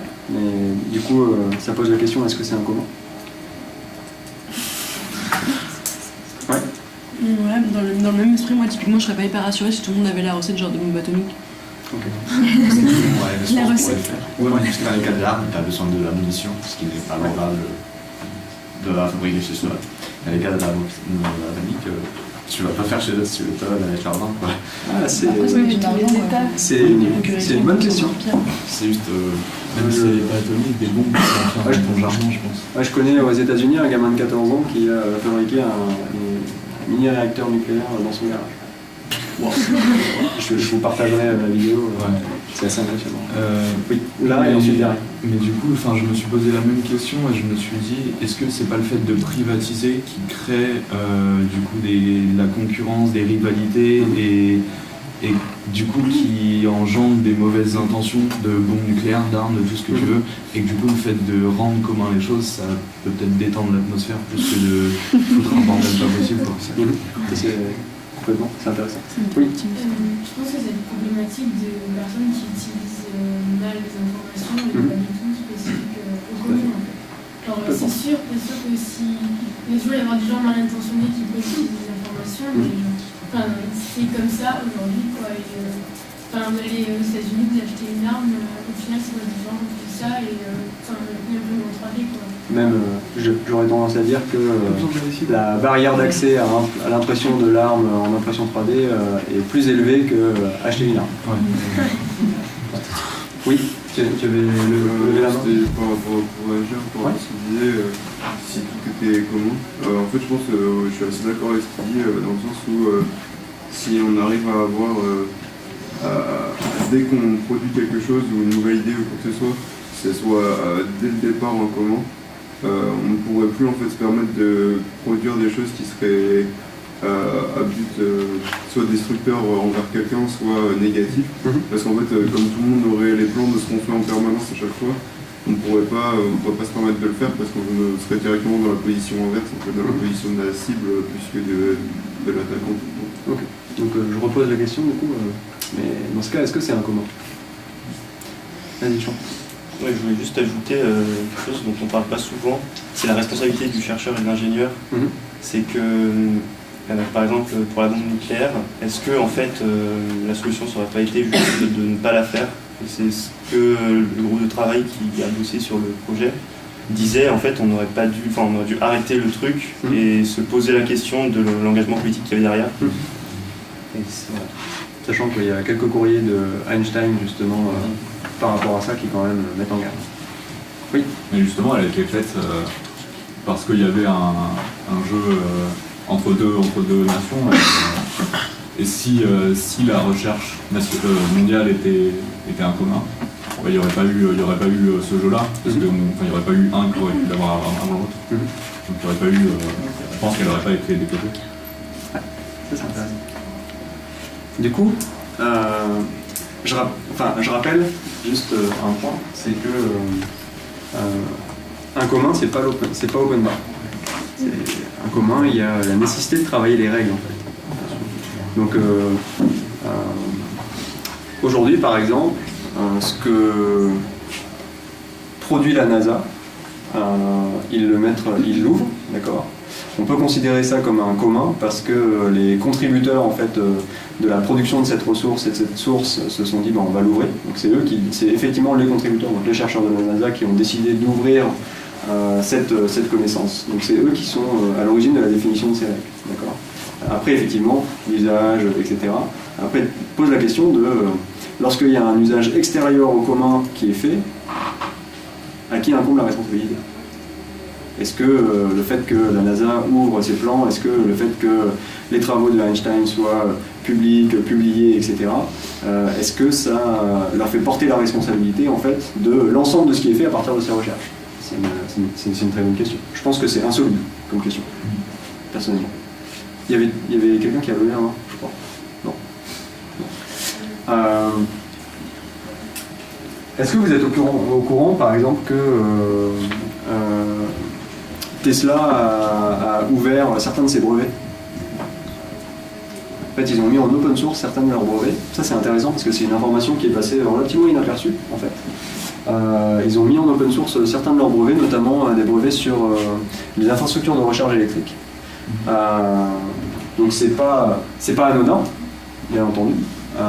Par contre, ça participe de la création de la construction d'un commun, parce que l'objectif, c'est de dire en fait, l'ensemble des ressources, l'ensemble des sources et l'ensemble de ce sur quoi on a travaillé pour développer des infrastructures de recharge un peu partout dans le monde, qui sont plus ou moins relativement performantes. En fait, on s'est basé sur des ressources qui sont des ressources communes, sur la publication scientifique. On peut discuter du fait que les publications scientifiques soient une ressource commune, aussi, avec grand plaisir. Je suis pas convaincu. En fait, ils se sont basés là-dessus, et donc la logique veut aussi que tous les développements à venir futurs puissent participer en fait du développement de chaque entreprise, du développement de chaque infrastructure de recharge, etc. C'est aussi un énorme coût stratégique, parce que effectivement, si tout le monde commence à repomper en fait ce que Tesla a fait sur les infrastructures de recharge électrique, en fait, pour Tesla, plus il y a d'infrastructures de recharge électrique qui sont conformes à ces normes, et mieux c'est. C'est aussi un coût stratégique qui est assez majeur. Et du coup, c'est toujours pareil. Il y a toujours cette ambivalence là, de dire la construction d'un commun, en fait, c'est toujours la construction de règles autour d'une ressource qui est partagée.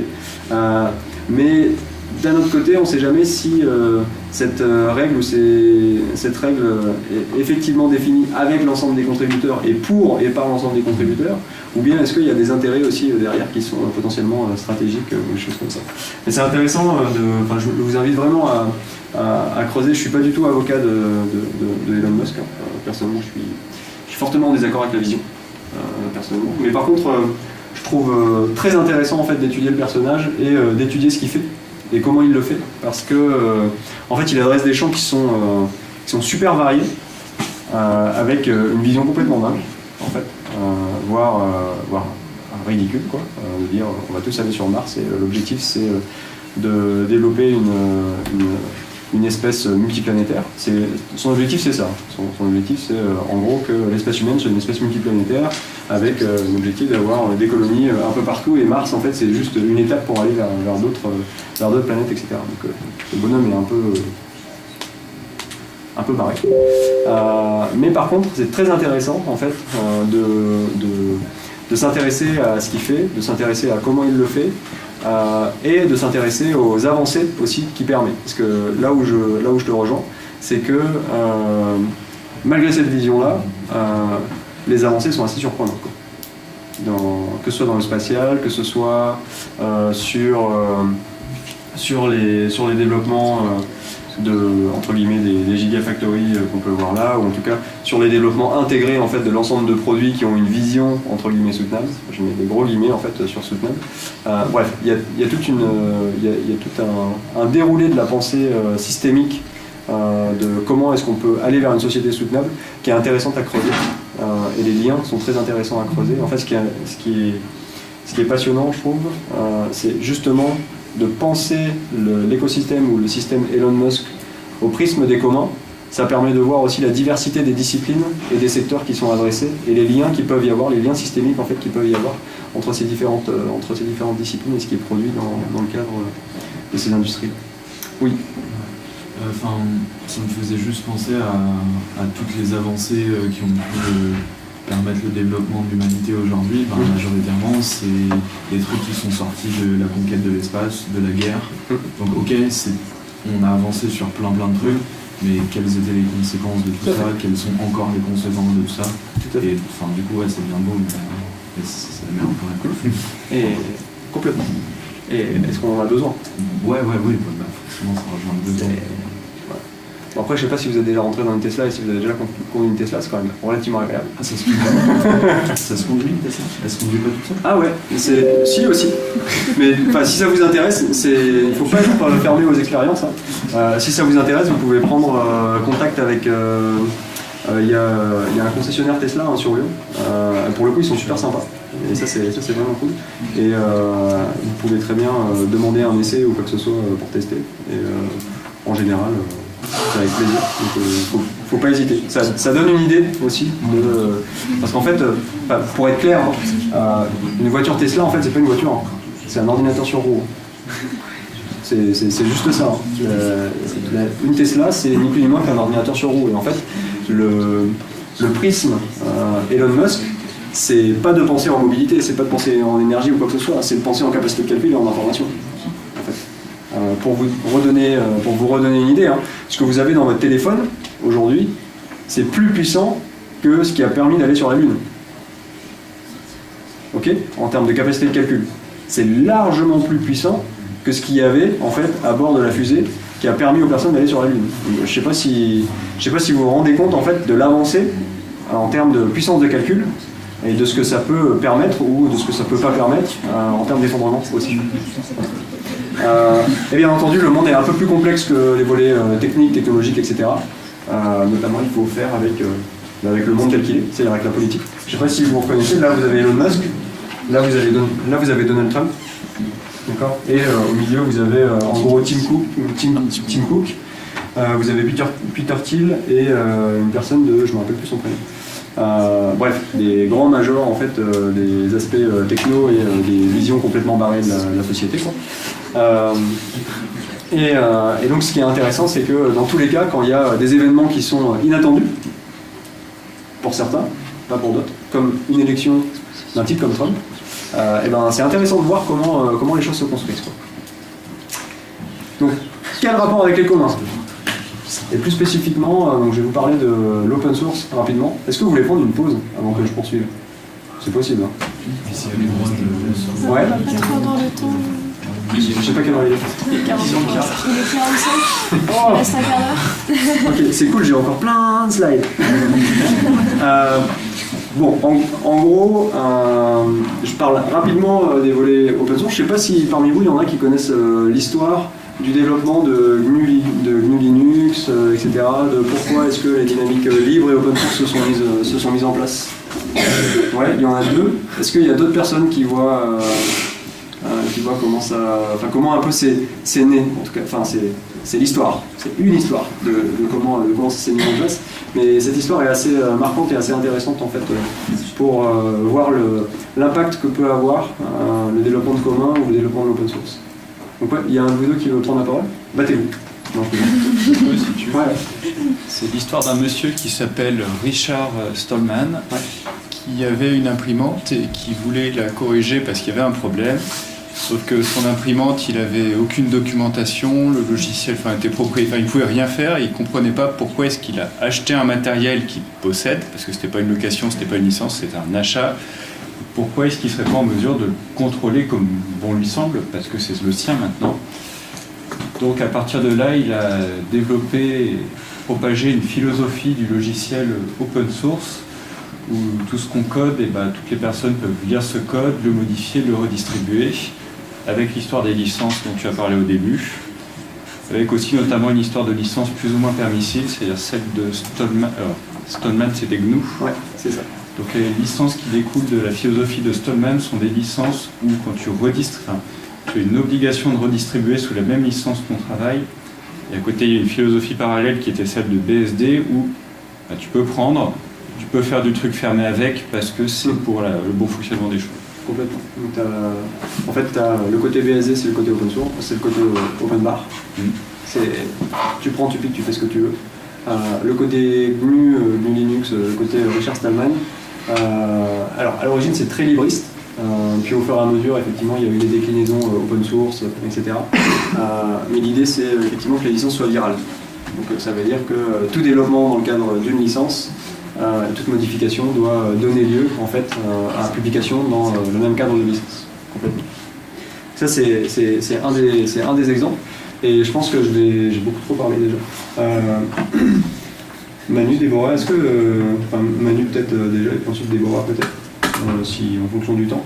Est-ce que ça vous dit de juste donner un exemple, ou en tout cas de travaux sur lesquels vous avancez, sur lesquels l'open source est intéressant, et notamment dans tes activités. Je pense que tu as eu pas mal d'activités en Fab Lab, dans le cadre de Makerspace, et plus spécifiquement aussi des activités de chercheurs. Donc c'est intéressant de boucler en fait pour savoir un petit peu quels sont les intérêts et quels peuvent être les apports de l'open source et quelles peuvent être les dérives ou quoi que ce soit.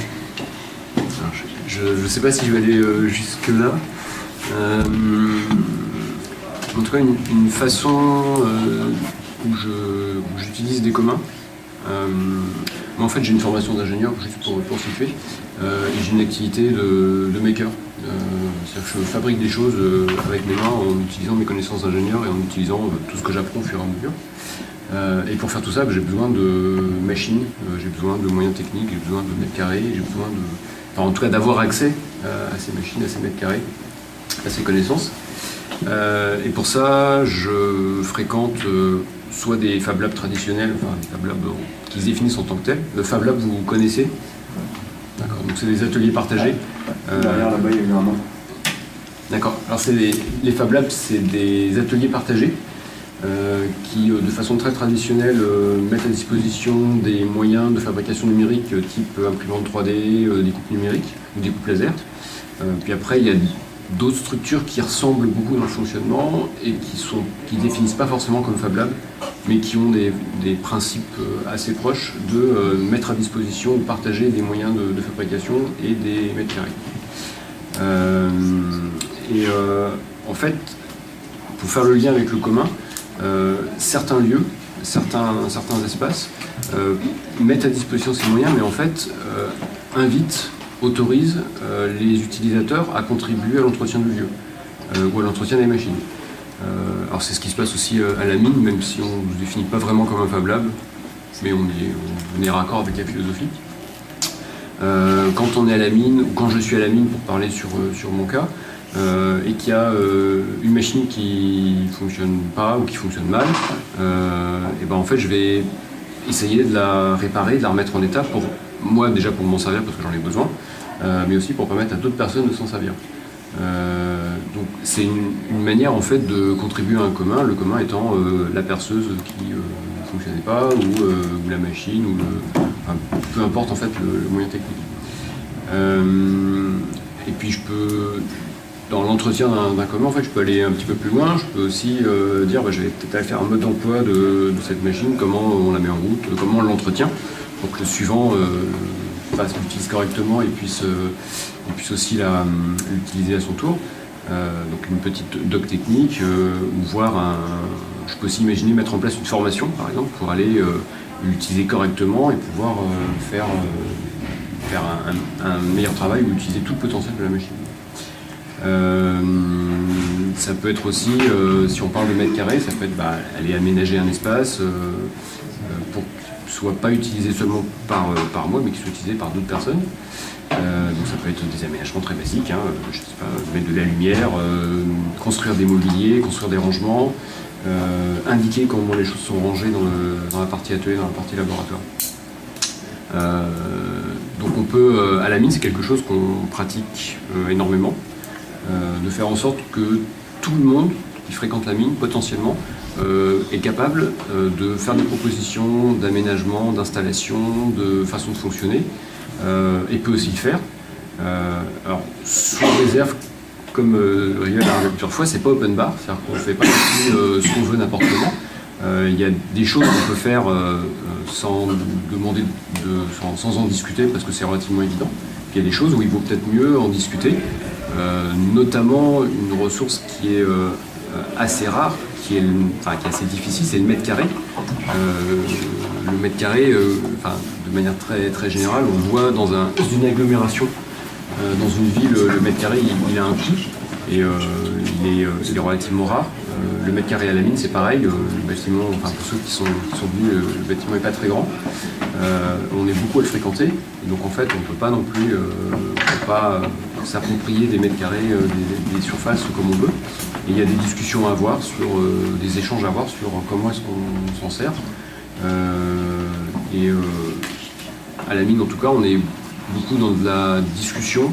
On n'a pas forcément des processus de prise de décision sur comment on va utiliser tel mètre carré ou tel espace ou tel moyen, mais plutôt on a de la discussion en fait qui est initiée au coup par coup en fonction de ce qui se présente. Voilà, je sais pas, est-ce qu'il y a des questions à ce niveau-là? On enchaîne? Ouais. Du coup? Ouais. Donc, j'avais prévu un truc beaucoup trop long, mais c'est pas grave, parce que du coup, vous avez toutes les ressources là. Donc, en gros, je vais conclure ou clore sur juste deux éléments, d'accord? Un premier élément qui est un aparté numéro 2, qui concerne le brevetage du vivant. Est-ce qu'il y en a qui, parmi leur cursus, en fait, ont fait plus de la bio, de la chimie ou des choses comme ça? Non? Est-ce qu'il y en a qui s'intéressent justement à la bio, la chimie, la biologie synthétique? Non, pas nécessairement non plus. Un peu. Alors, je vous invite à vous y intéresser.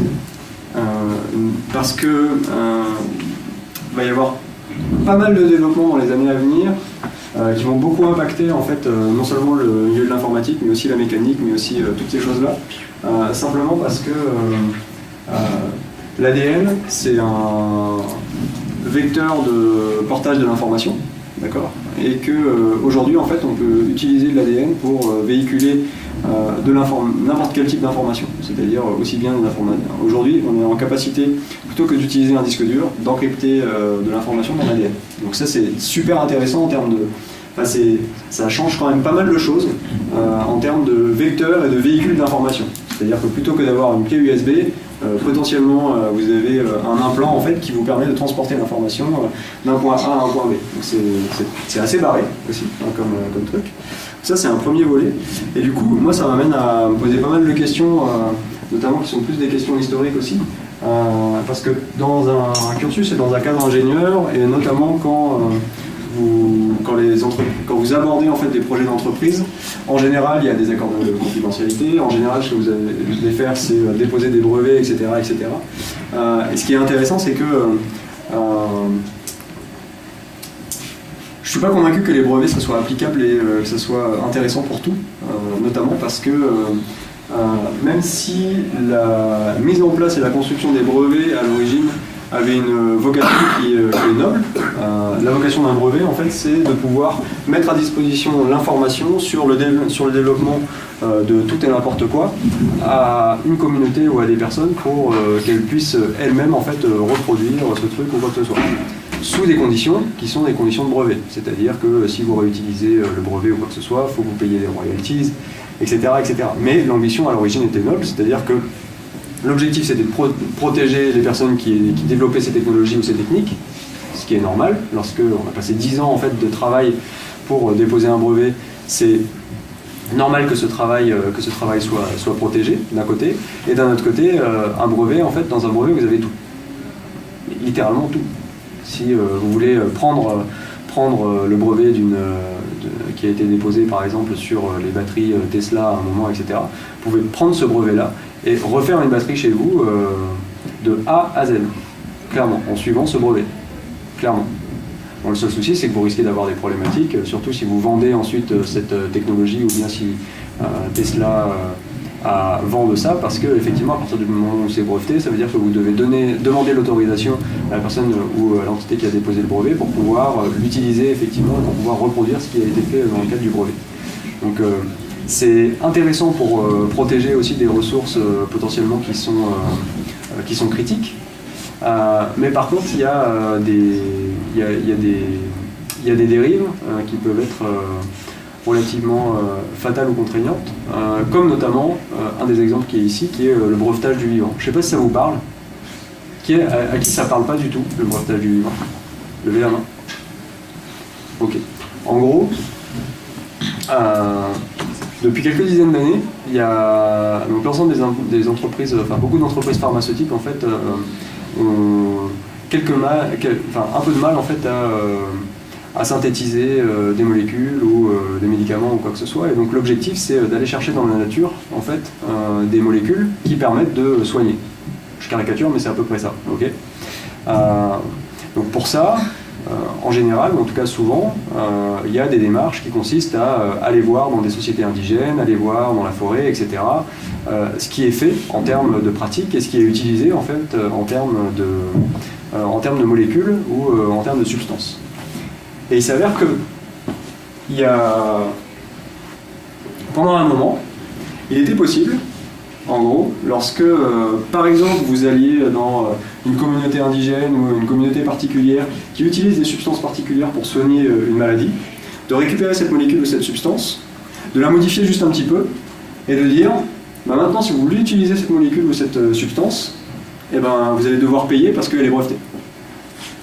Donc, imaginez, vous avez une communauté qui, depuis des centaines d'années, voire des millénaires, vit ou survit, ou en tout cas utilise des méthodes ancestrales pour pouvoir se soigner. Une entreprise arrive, elle prend cette méthode, elle la brevette, et elle dit à cette communauté, bah maintenant si vous voulez l'utiliser, il va falloir payer. Alors le brevetage du vivant, c'est ça. C'est en gros le fait de venir piller un commun, qui est le vivant, d'accord, l'ADN et tout ce qu'on peut y trouver, en fait, les différentes molécules, les ressources, etc. C'est exactement ça. Même c'est au-delà d'un commun, là c'est open bar. En fait, c'est quelque chose qui nous est donné, d'accord.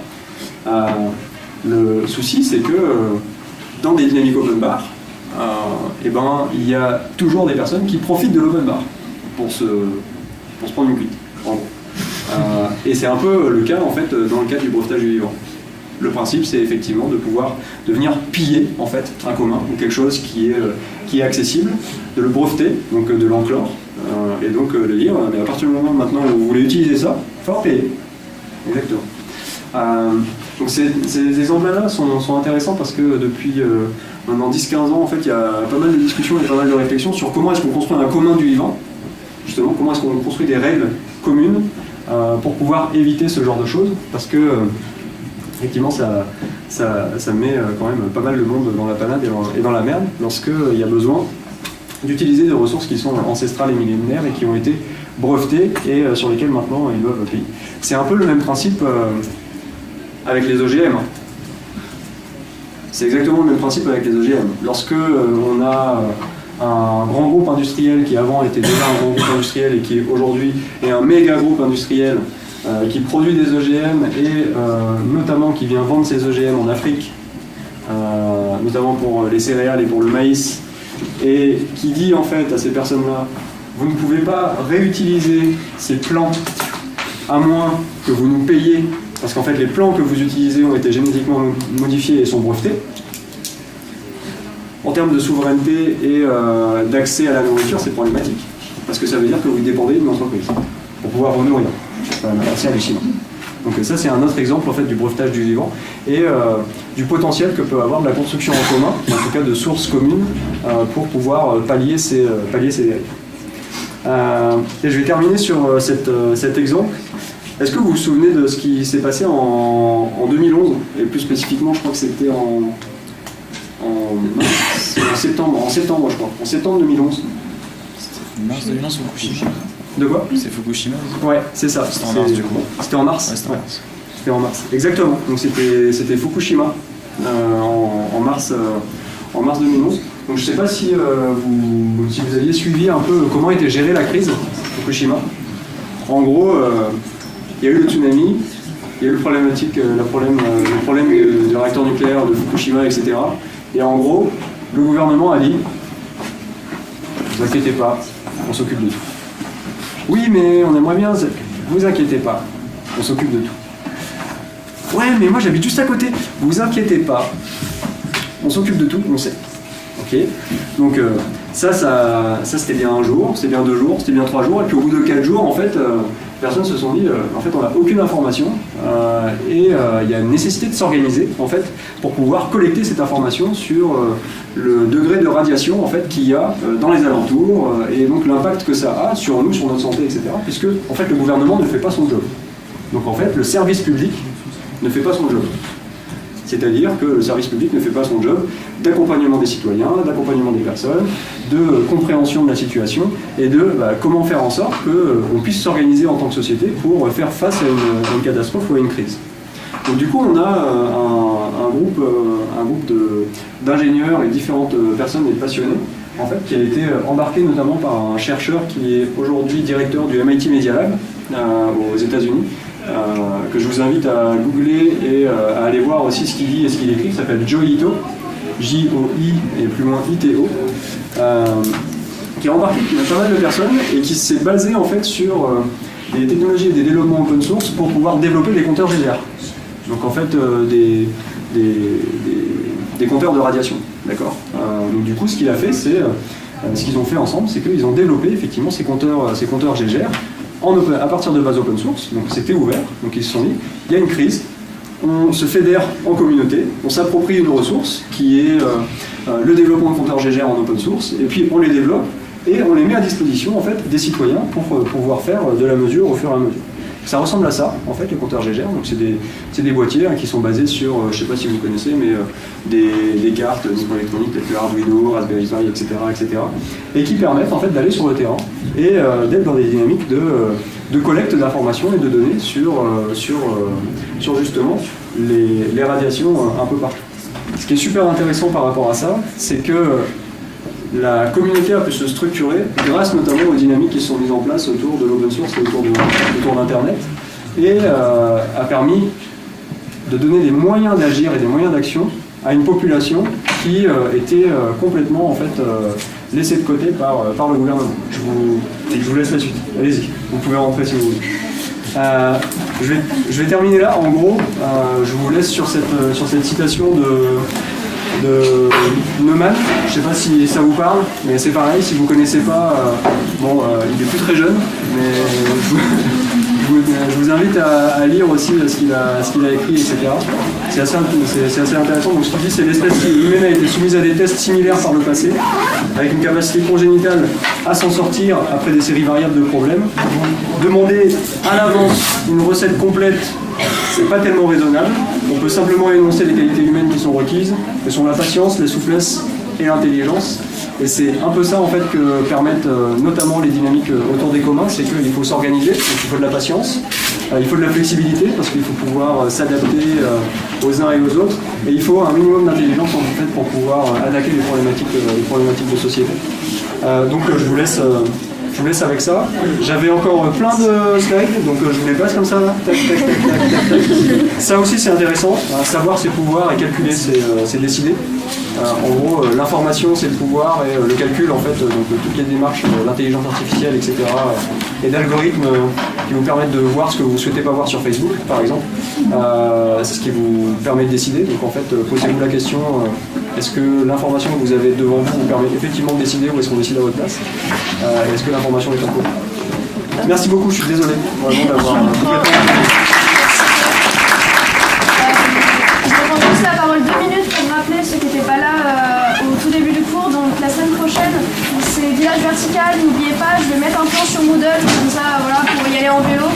Et ça, c'est la feuille pour les groupes.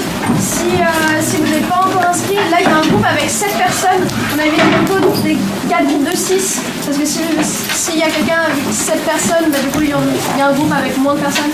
Donc, est-ce que vous pouvez venir me voir si vous n'êtes pas répartis dans les groupes et voir comment on peut ajuster un peu le nombre des personnes? Merci. Et pour celles et ceux qui sont intéressés, je reste dans les parages un petit peu après, donc si vous voulez mes contacts, discuter. Ouais, n'hésitez pas.